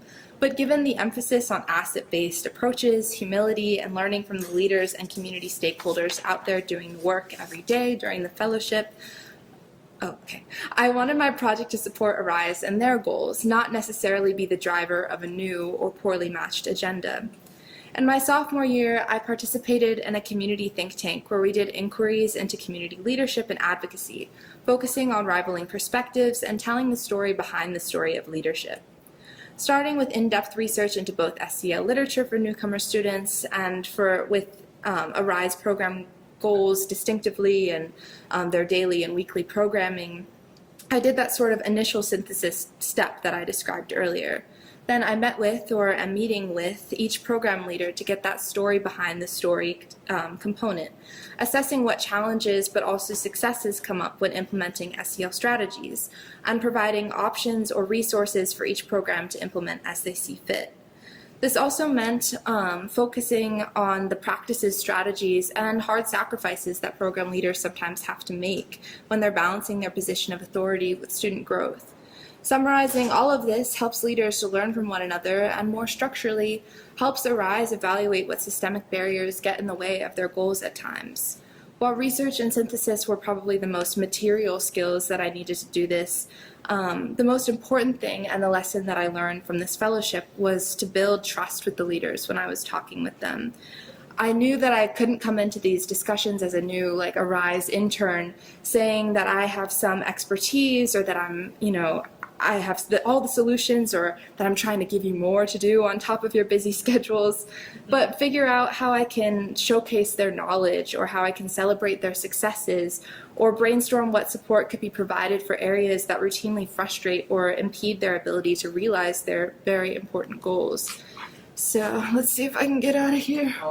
Oh yeah. Oh, wait, I found it. Yep. It's the benefit of going late.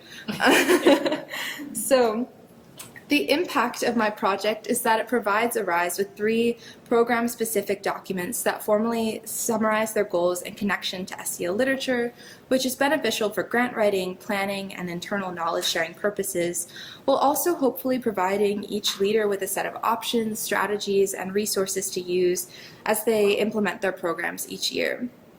Given that Arise works with about 200 students in grades 6 through 12, representing over 15 different countries of origin and 30 different languages, and that's in Allegheny County, these adjustments have the potential to impact all of these students and the many important students to come. As Arise continues to transform and expand, I hope that these documents allow program leaders to have ways to reflect and maintain their unique Arise way, with special priority towards student and staff wellness. Part of this Arise way is the goal that students will become leaders, and I hope that this model of rivaling and getting the story behind the story allows for further conversation and collaboration between current students and staff to help programs continually reflect the goals and the visions of the students that they serve.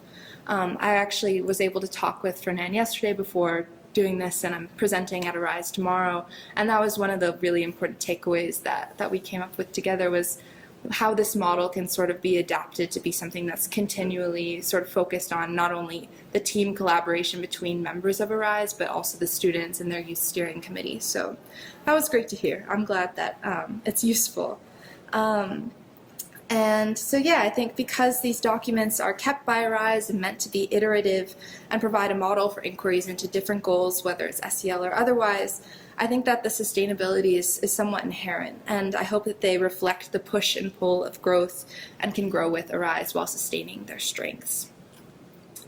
So I think there was a part of me that entered the fellowship with a lot of confidence in my areas of theoretical knowledge and confident that I had some sort of capital K knowledge to share with other people, rather than really thinking about, what don't I know and what do other people have to teach me.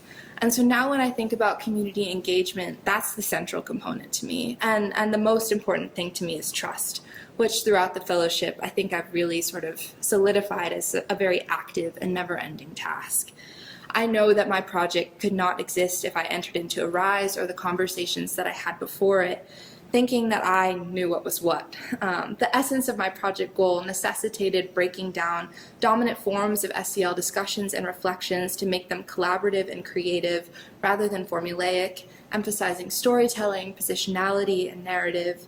And I learned that to go outside of my positional understanding, I had to constantly involve community stakeholders and those who could rival my knowledge.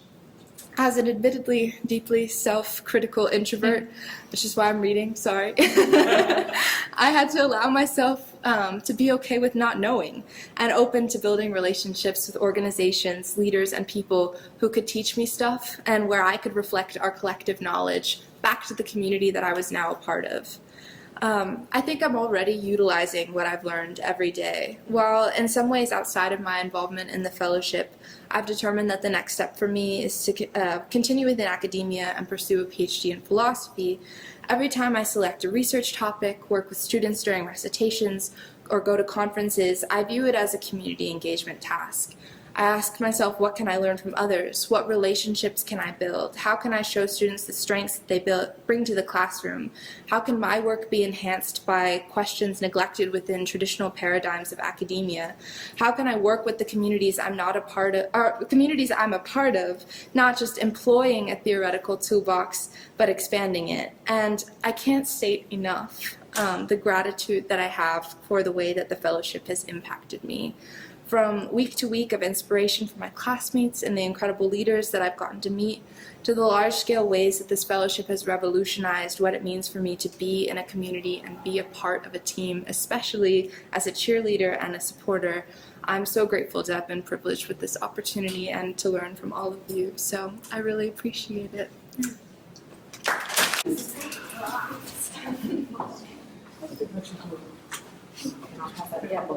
Yep. Okay, I got you. All right. Hi, I'm Kelly. For my capstone project, do I use the clicker? Okay. First, I'm going to go over just really quickly the community that I decided to focus on, and then the community goals that I identified, and then that's just before I move into the development of the project and what the actual project is. So the community that I ultimately decided to focus on are traditionally aged undergraduate college students who have experienced domestic abuse, which is also called domestic violence, child abuse, or kind of separate, and then intimate partner violence. And then the community goals that I ended up focusing on are to stop the cycle of abuse and also to increase accessibility and just kind of presence of trauma-informed care overall. I'll go more in depth about what the actual project is, but the kind of culmination of the goals and everything became a kit that's going to be distributed through college housing, at least first at CMU, and we'll see what happens after that.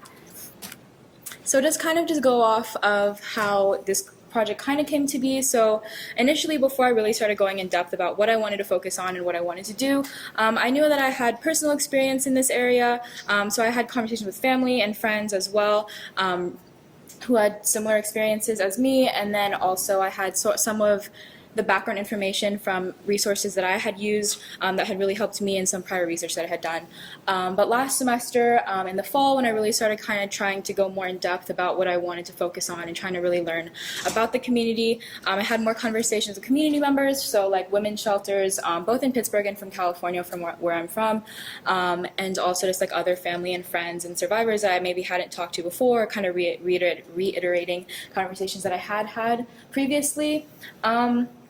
I also went through social media pages just to see kind of reminders of what I had found helpful in my experiences, and then also trying to gather some understanding of themes or topics that were seemingly important to people kind of throughout just forums online and things like that. I did a little bit more in-depth research, just trying to see what different people were talking about, see what articles have been published, stuff like that, policies, and then basically at the end of last semester came to our project proposals and our plans from those community goal identifications.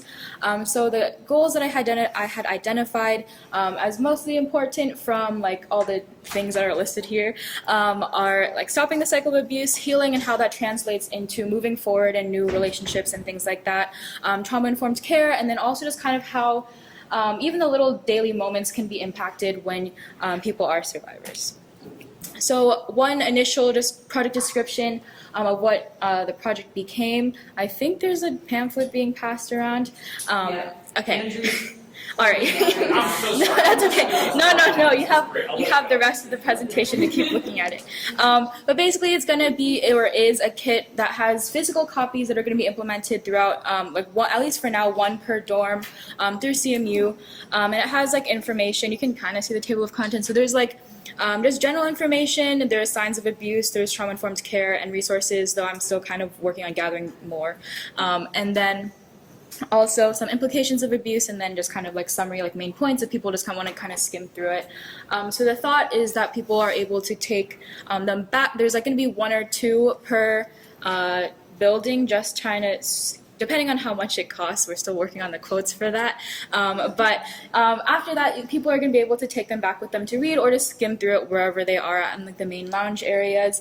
And then they're supposed to return them, but if they don't, there's a section I'll go over later about how we can kind of maintain this. And then there's also a small sheet for RA training, if you will. That's kind of relaying or an introduction of the kit to RAs that kind of gives them enough background to be able to understand the project or understand the kit, and then relay that information to their residents for their first semesters, their first fall check-in meetings.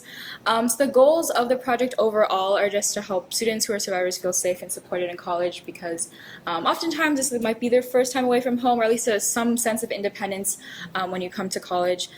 also recognizing the intersection between being a survivor and being a student, and then encouraging students who are like all students to know the signs of abuse for future, which is unfortunate, or current or past experiences. So like if you knew you experienced abuse, to kind of just be able to understand that you like have a community around you, and then also if you're kind of maybe looking at the signs of abuse, maybe you realize that something you're in currently is not healthy. And then just overall increasing the normalization of discussions of abuse and building empathy in spaces around us. And why I chose ultimately to decide on college-aged students, just traditionally aged undergrads, is because, again, a lot of people might have just left home or what they had called home previously. And so they might have left what they had previously used as support systems, so just trying to help them kind of gain another sense of community, and also feel like they have something that encourages them to reach out and find new support systems. Also, people kind of at this age might be entering their first or at least newer relationships, and also I think it's just a kind of a good time to kind of address signs of abuse and trying to stop the cycle now, as opposed to treating symptoms later.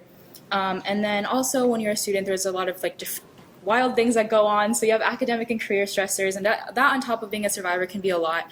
Realize maybe you come to college and you realize you've experienced abuse, and then trying to deal with everything else at the same time could just be a lot. So at least just having something that goes like at least as an acknowledgement, if not like something that can help you more. And also this could be people's first time like living in a place where they are able to call it safe and call their home safe. So just kind of using that kind of demographic.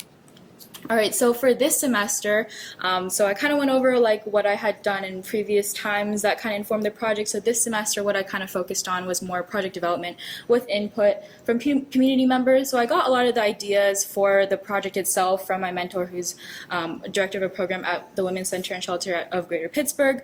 So there's a lot of like information and connections coming from that organization, but I wanted to keep, understanding and getting more input and feedback throughout the process of development through this semester. So I kept meeting with my mentor and her like extended team, other people from the women's shelters that I had met with previously, and a couple like different ones, and then more family and friend survivors, but then also more survivors that I didn't know personally, so like maybe extended friends or from like mentor programs and things like that. Also, I ended up realizing that there's a lot of different communities that I would have to get in touch with aside from just the survivor community, as this would be impacting like housing and students overall, and things like that. So I ended up having to get in touch with a lot of housing staff, both like more administrative and then also like different RAs and community advisors or CAs, just to kind of get their perspective, to know that I'm not burdening them or seeing what works best within the system that already exists. And then also like there's a lot of psychology content in the kit, so I was running things past some professors as well. And then I also did a little bit more in-depth research on like just specific implications, like more academic journal-ish research, just trying to understand what's out there and what people have kind of gathered knowledge on, but maybe haven't or is not super well conversated in like daily life. And then also I realized that with creating something like the kit, there's a lot of like design things that go into it. So I was on Canva making a bajillion different random infographic styles. So I realized I kind of had to make it more cohesive. So I like tapped a few design professors and like friends just on like little tips and stuff to kind of see what I could make better from the design perspective. And then also when I was like printing it with Turn ink, I realized I had a lot of different things about the printing that I also didn't know. I think Kim might have seen quite a few back and forths of me going, okay, I fixed it now. But basically what I learned from these interactions from a few different communities that I talked about is that, this is what I more so asked, and the next slide is more what I learned, but I was basically asking survivors like further input and their feedback on what's the most relevant, important things to include. I asked about like common practices like trigger warnings, things like that, about what's important to include, make sure I have and follow. And yeah, just kind of like implementation, logistic plans. Housing, I wanted to make sure that I fit within like the rolling schedule, that I wasn't just like do it now when I want to. So it's kind of constantly just making sure that I'm meeting those different communities where they are at, even though they weren't like housing and design wasn't necessarily my specific community of focus.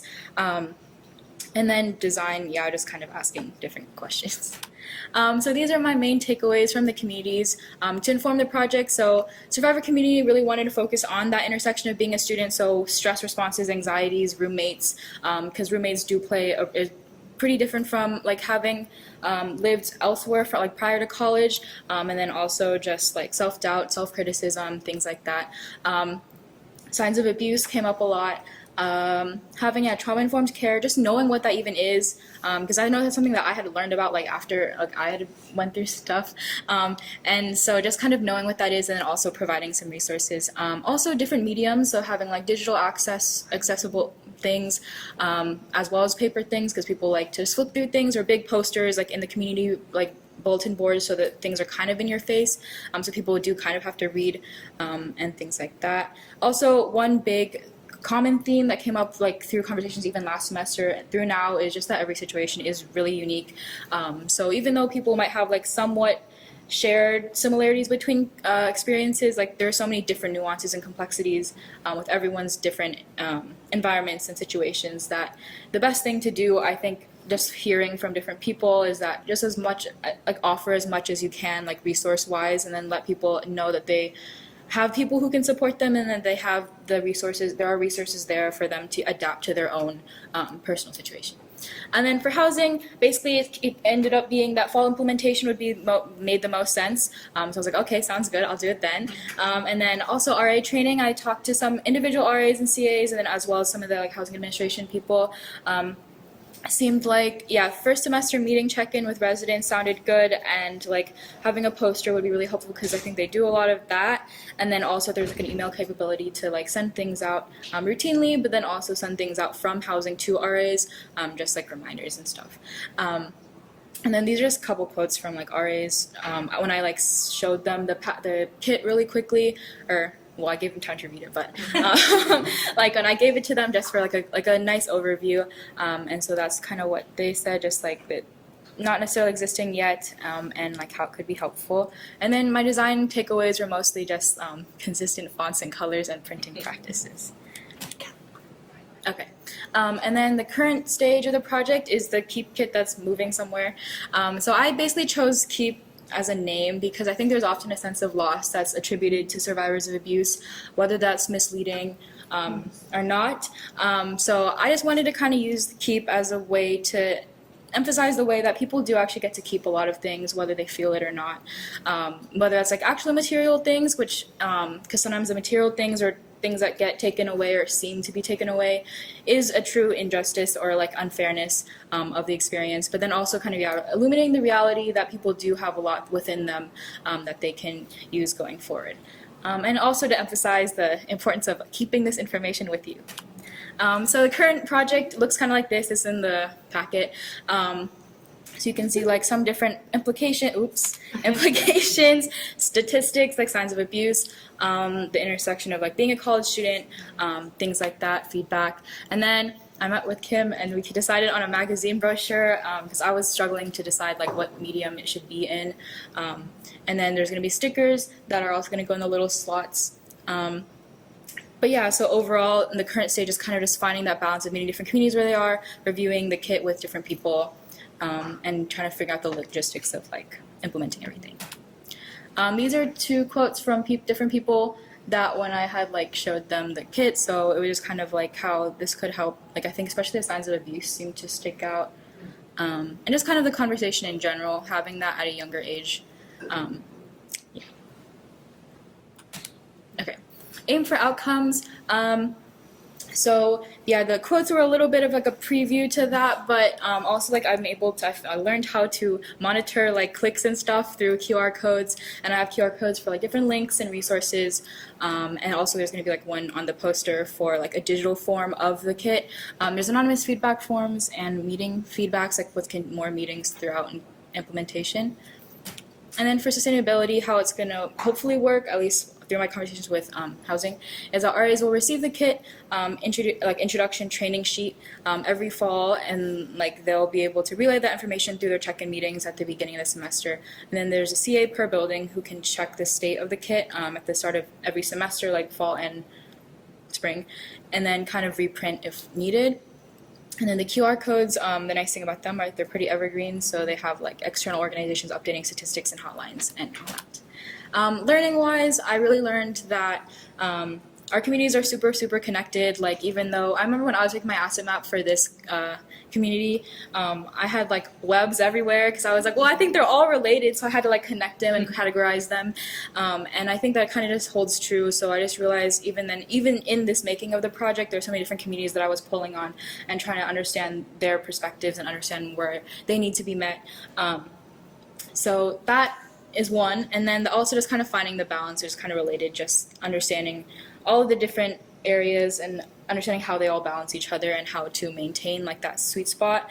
And then continuous learning opportunities throughout like communities and also within myself. So I think just that kind of goes back to like cultural humility and just kind of understanding different perspectives, because I had my own experience, and as much as I kind of understand about certain things, I'll like never understand or never fully know other people's experiences, and at least not until like I can at least try to through like more conversations and things like that.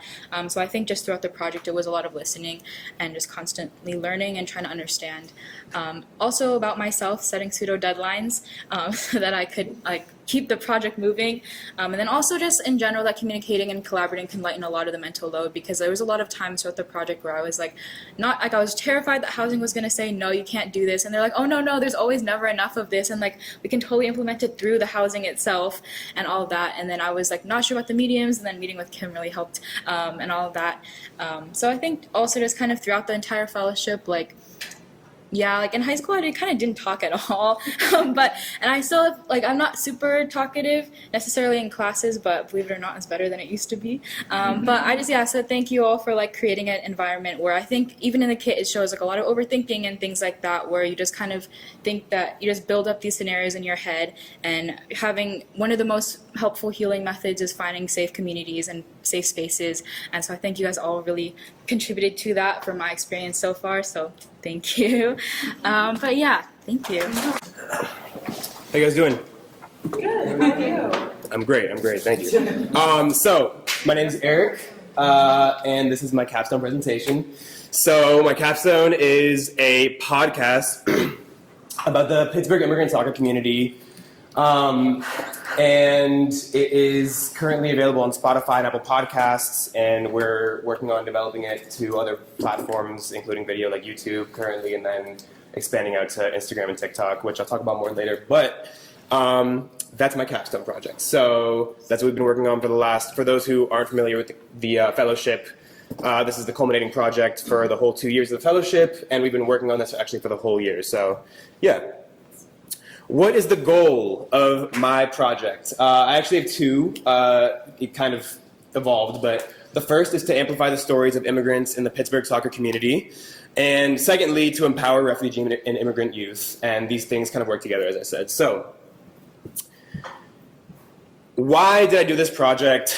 What motivated me? What are my passions? All good questions. I actually wanted to tell a little anecdote. So basically, when I moved to Pittsburgh, I am a transfer student. And I moved to Pittsburgh in fall of 2022, where I started as a junior here at CMU. And when I came, I didn't know anybody in the city, and basically I just needed to figure out what I was doing. So I immediately was looking for things to join, and I met Kim through the fellowship, and then Kim actually introduced me to Justin, who's over there. Hi, Justin. And I basically got involved with Open Field and the fellowship around the same time, same 2 weeks. So I just found that very serendipitous, and through the last 2 years, since that time, last 2 school years, I've been able to work with youth and or immigrant communities, and also coaching soccer and being a mentor overall. And all of these things are things I'm passionate about and that tie into this project. So, execution of the project. Here we go. There's a video that should work. How did we actually execute? So as you can see in this video, we had a physical space on campus. It's on the 3rd floor of Posner Modern Languages Resource Center, and it's called the Media Development Lab. There is a bunch of equipment in there, as you can tell. There's the mics, there's recording equipment, there's actually MacBooks on the far side, there's cameras, tripod, all that stuff. And so originally in the first season of the podcast, it was just me and one guest. So like Justin was a guest on the first season, and it ended up evolving to being this group dynamic, as we can see, and I will introduce everybody that's involved in a second. And then as far as actually uploading and the post-production process, editing was all on Final Cut Pro. There was an SD card, I just exported it, and then I edited it up, add some music, and then upload to Spotify and Apple through a third-party platform called RSS. So yeah. Now, who's involved? Who's involved? First and foremost, Yusuf. Everyone, yes. A lot of people in this presentation are here tonight, so I will be referencing that beautiful far corner of the room. But yes, so Yusuf is my mentor for this project, my community mentor, as well as a good friend. So he is the co-founder and creative director at LiberateX, which is a nonprofit that works with community organizations, specifically social justice and organizations that do work, and basically creates infrastructure and systems to help these organizations build out and have more impact in their community. And furthermore, this is how I know him, that he's the Youth Leadership Program Coordinator at Open Field. As you can see here, he's a great mentor. And yeah, so secondly, we have a couple of youth that we worked with who are both youth leaders here at Open Field and who are present tonight. So John Vier, I actually wanted to say first, more than anything, he's the founder and CEO of John Vier Studios. He's an entrepreneur, and he films various events, weddings, does graduation photo shoots, stuff like that. He's currently a senior at Bashir, but is graduating soon. And he got accepted to Lincoln Tech in Indianapolis for their automotive technology program to be a mechanic. So he'll be going there in June. Second youth leader, there's only two. Natesso. Natesso is a little younger. Natesso is sophomore, rising junior, also at Bashir. He's an outstanding youth leader. He's a collaborator with John Vier Studios, so does videography, photography, the whole bit, post-production. And he has experience as well with mechanics and wants to apply that to being an aerospace pilot when he's older. So, yeah. So, I thought it'd be cool to show you guys this kind of like interactive topographical map dynamic to show like all the roots of where net migration started, where it came from, and where it is now. So, this is Tanzania. We're going to start in East Africa, which is the home to the vast majority of the youth that we work with through Open Fields. It's the Somali Bantu community primarily. So aside from Tanzania and Congo, which I'll talk about, it's Burundi, Kenya, Somalia, Uganda, that region.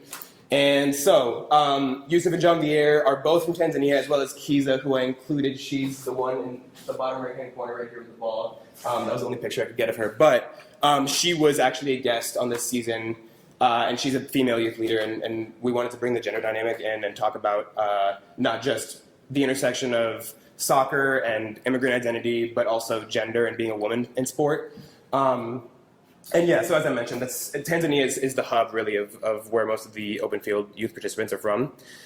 Second country, here we got Congo, moving a little west. This is where Natesso is from, and also John Vier's parents, and another common origin country of Open Field participants. We're going to move west to West Africa now. Nat was one of the guests on this season as well. He is a board member on Scoring Goals, Connecting Passes, which is a soccer nonprofit that basically helps provide funding for high-level soccer players that can't afford club soccer. So working with like clubs like Dynamo, Beetling, stuff like that. And he is a coach at Beetling as well. So fourth country, moving to the Middle East here. This is Safi. He is from Kabul, Afghanistan. That's the capital. And he is, he's really a pillar in the Afghan immigrant community, refugee community here in Pittsburgh. He has worked as a translator, as a case manager for organizations like Hello Neighbor and Holy Family. And he's also the founder, coach, and captain of the Inter-AFG men's soccer team. It's a refugee Afghan soccer team here in Pittsburgh. Leo, a very, very good friend of mine who we've coached a bunch together through Open Field. His second home is Germany, and he spent a lot of time there. Is fluent in German, and I think brings this into a lot of the stuff into a lot of the coaching and mentoring that he does. He's currently a after-school program coordinator at the Waldorf School and a substitute teacher there as well, and of course is an Open Field coach mentor. Moving on to, not forgetting myself, of course, my roots. My dad is from Mexico City, and I identify as Latino and speak Spanish, and I think I bring some flavor into the podcast as well as the host. So, and then ultimately, of course, we end up in Pittsburgh, which is not just where we are now, but the birthplace of Chloe Kinahan, who unfortunately couldn't be here tonight. She had to be at program, Open Fieldless program tonight. But yeah, she was born and raised here and was a really important part of this podcast as well. So I wanted to talk a little bit about the parallels between this project and then what we learned in the fellowship. So asset-based community development, this is a theme that we covered in the second semester with Dave. As you can see here, this is a kind of session that we, in addition to doing the podcasting itself, we did some informal sessions outside of the studio where we talked to the youth and schooled them on kind of concepts like what the nonprofit sector is, how foundations work, where do they fit in, what is open field, what is CMU, and like basically what are all these pieces that are moving and what they're part of. And so here's Yusuf giving the lectures that he's so good at giving, and we also were using some storyboards back there in the back. But tying it back to the main theme here, the framing of asset-based community development, or ABCD, you're framing it specifically in contrast to deficit-based, which we see a lot in this current economy, especially when referring to under-resourced communities. And I think that it's extremely important to not just in terms of the youth, but in terms of all the guests who are pillars and represent all the communities from all these different parts of the world, to view them from their assets and not their deficits. So secondly, organic processes. This is one of the storyboards that we kind of developed today, which I really like. This was Yusuf and I just kind of tag teaming, handing off, and you can see the kind of chaotic but cohesive energy there. Organic processes was something that really came into play over this whole process because the fellowship is a 2-year ordeal, and I think it needs to be because for me at least, like I wouldn't have learned everything I learned, and like I wouldn't have came to this point, here today if I hadn't learned everything I did and created all the relationships that I had with everyone, both in the fellowship and open field. And I think that with community engagement, it's something that you can't force. You can't force relationships. You can't force change. It's something that has to be cultivated organically. And I think that that's something that I've really, really taken away. Third thing is, I'll start with this quote by Jay-Z, which Yusuf quotes often. Let's see if the video works. Whatever. So basically, the idea here is social entrepreneurship. And when we were talking and doing the lecture, Yusuf was like, I'm not a businessman. I'm a businessman. So yeah, that's from Jay-Z. But the idea here is that you see opportunity where there is none. So or where few other people do. So essentially, what I've seen specifically Yusuf do is apply this in parallel sectors. So one in the relationship sector and one in the business sector, and seeing opportunities for growth both fiscally and relationship-wise, and capitalizing on those things simultaneously. And I think that's something that we were able to apply to this project.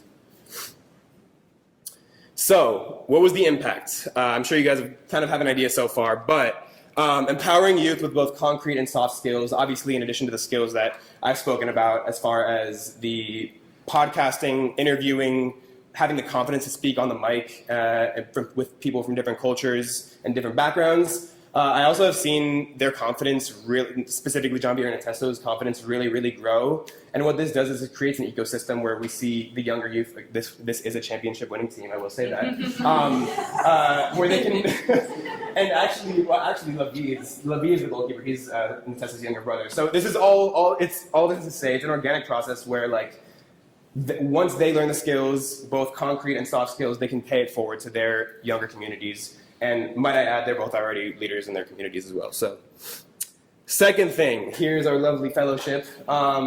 Creating and strengthening relationships with organizations. I think I've kind of talked about this at length already, but the podcast kind of existed within an ecosystem of various organizations: CMU, Arise, Open Field, the Fellowship, Dietrich College, etc.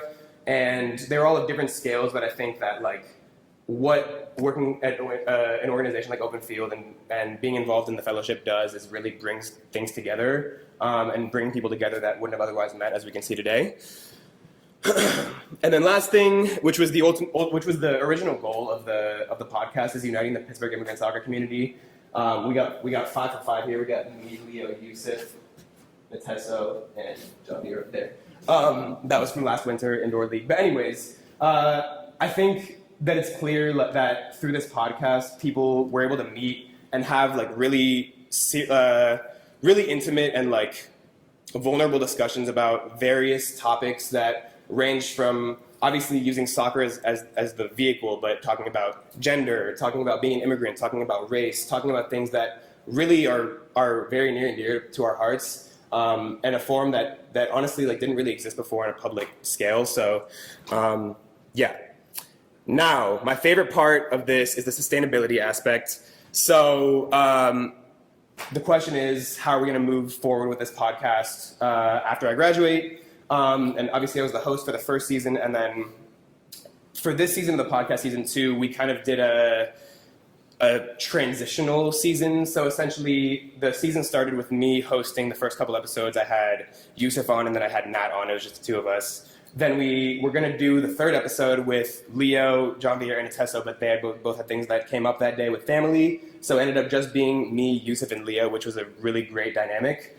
And then the next episode, the fourth episode, was me, Yusuf, Tesso, and Jean-Pierre, where we they got introduced to the podcast format, getting used to hearing their own voice, and having elevated conversations and really knowing what to say at the right time.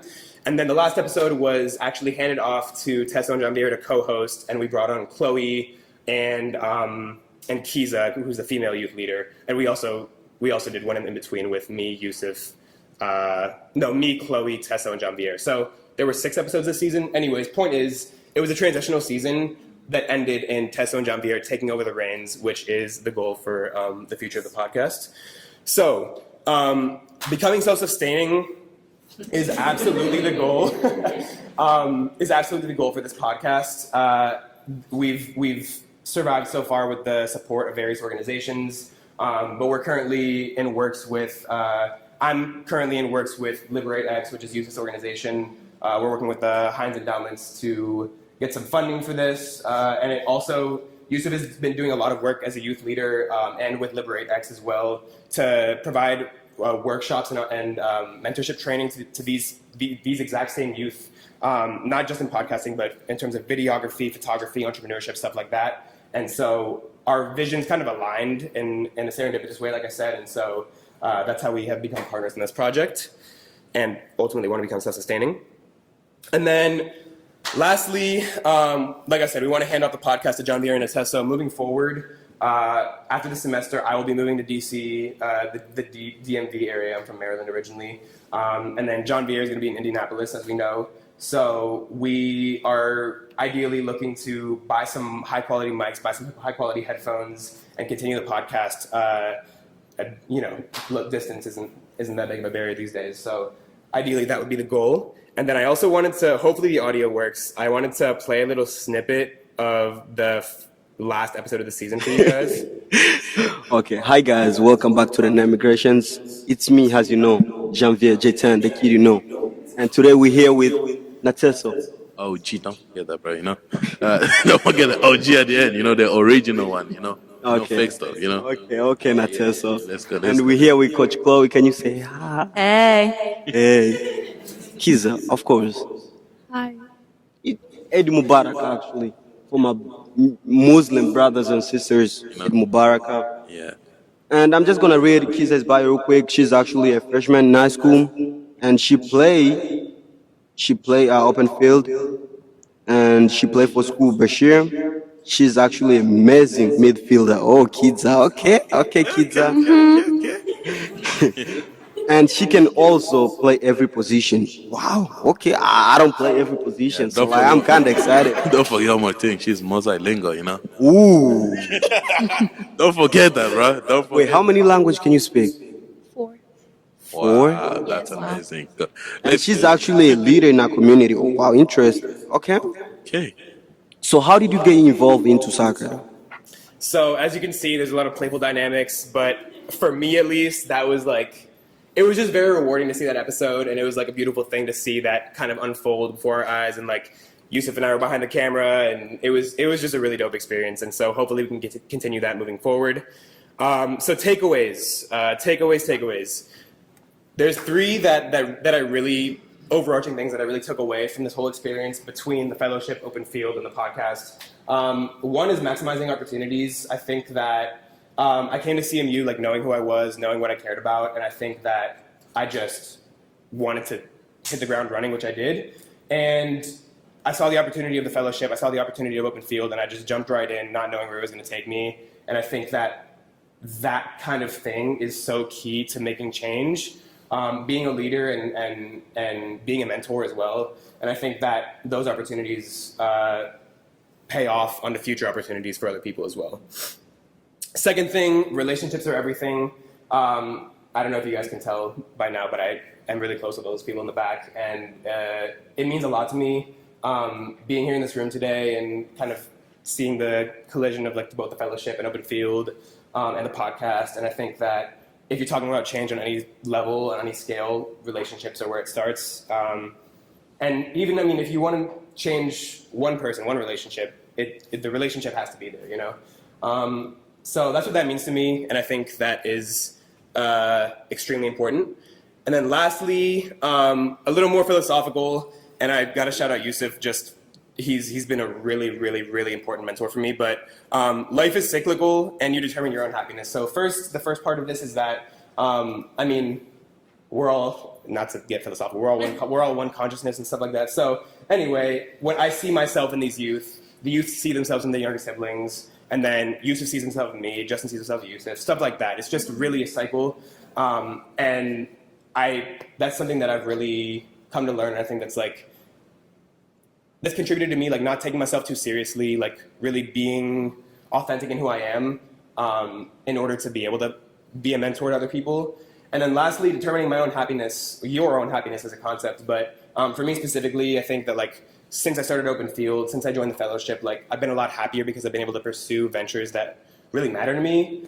And I've been a lot happier. So that's all I got for you guys. Oh, yeah. Yeah, and then don't forget, real quick, this QR code has the link to all 5 of our social media platforms. We have Spotify, Apple Podcasts, Instagram, TikTok, and YouTube. The latter 3 are not built out yet, so don't worry when it says 0 followers. I created them this morning. So just, it's a soft launch. It's a soft launch. Yeah, so anyways, thank you guys. Stay up here. All right, we'll start with Eric. So thank you all so much for joining us. How about another round of applause for all of the fellows?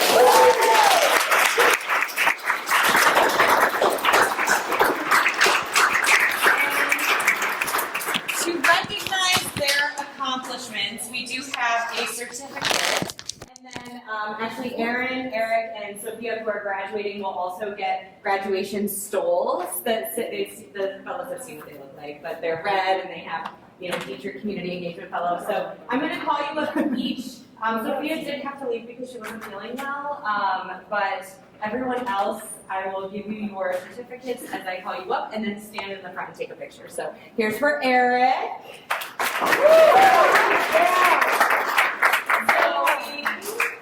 Yeah, we can hold our or just clap all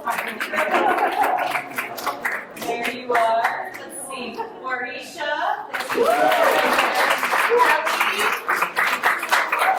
Aaron. Stanley. And last but not least, Tatum. All right. And I see people, so get all together. I see people already taking pictures, but please take food. I put bags. Are you taking a picture? Yeah. Okay. Where am I going? Right at the end here? Okay. Here, we can get. Oh, look at you all. You make 2 rows. That's we need 2 rows. Okay, here.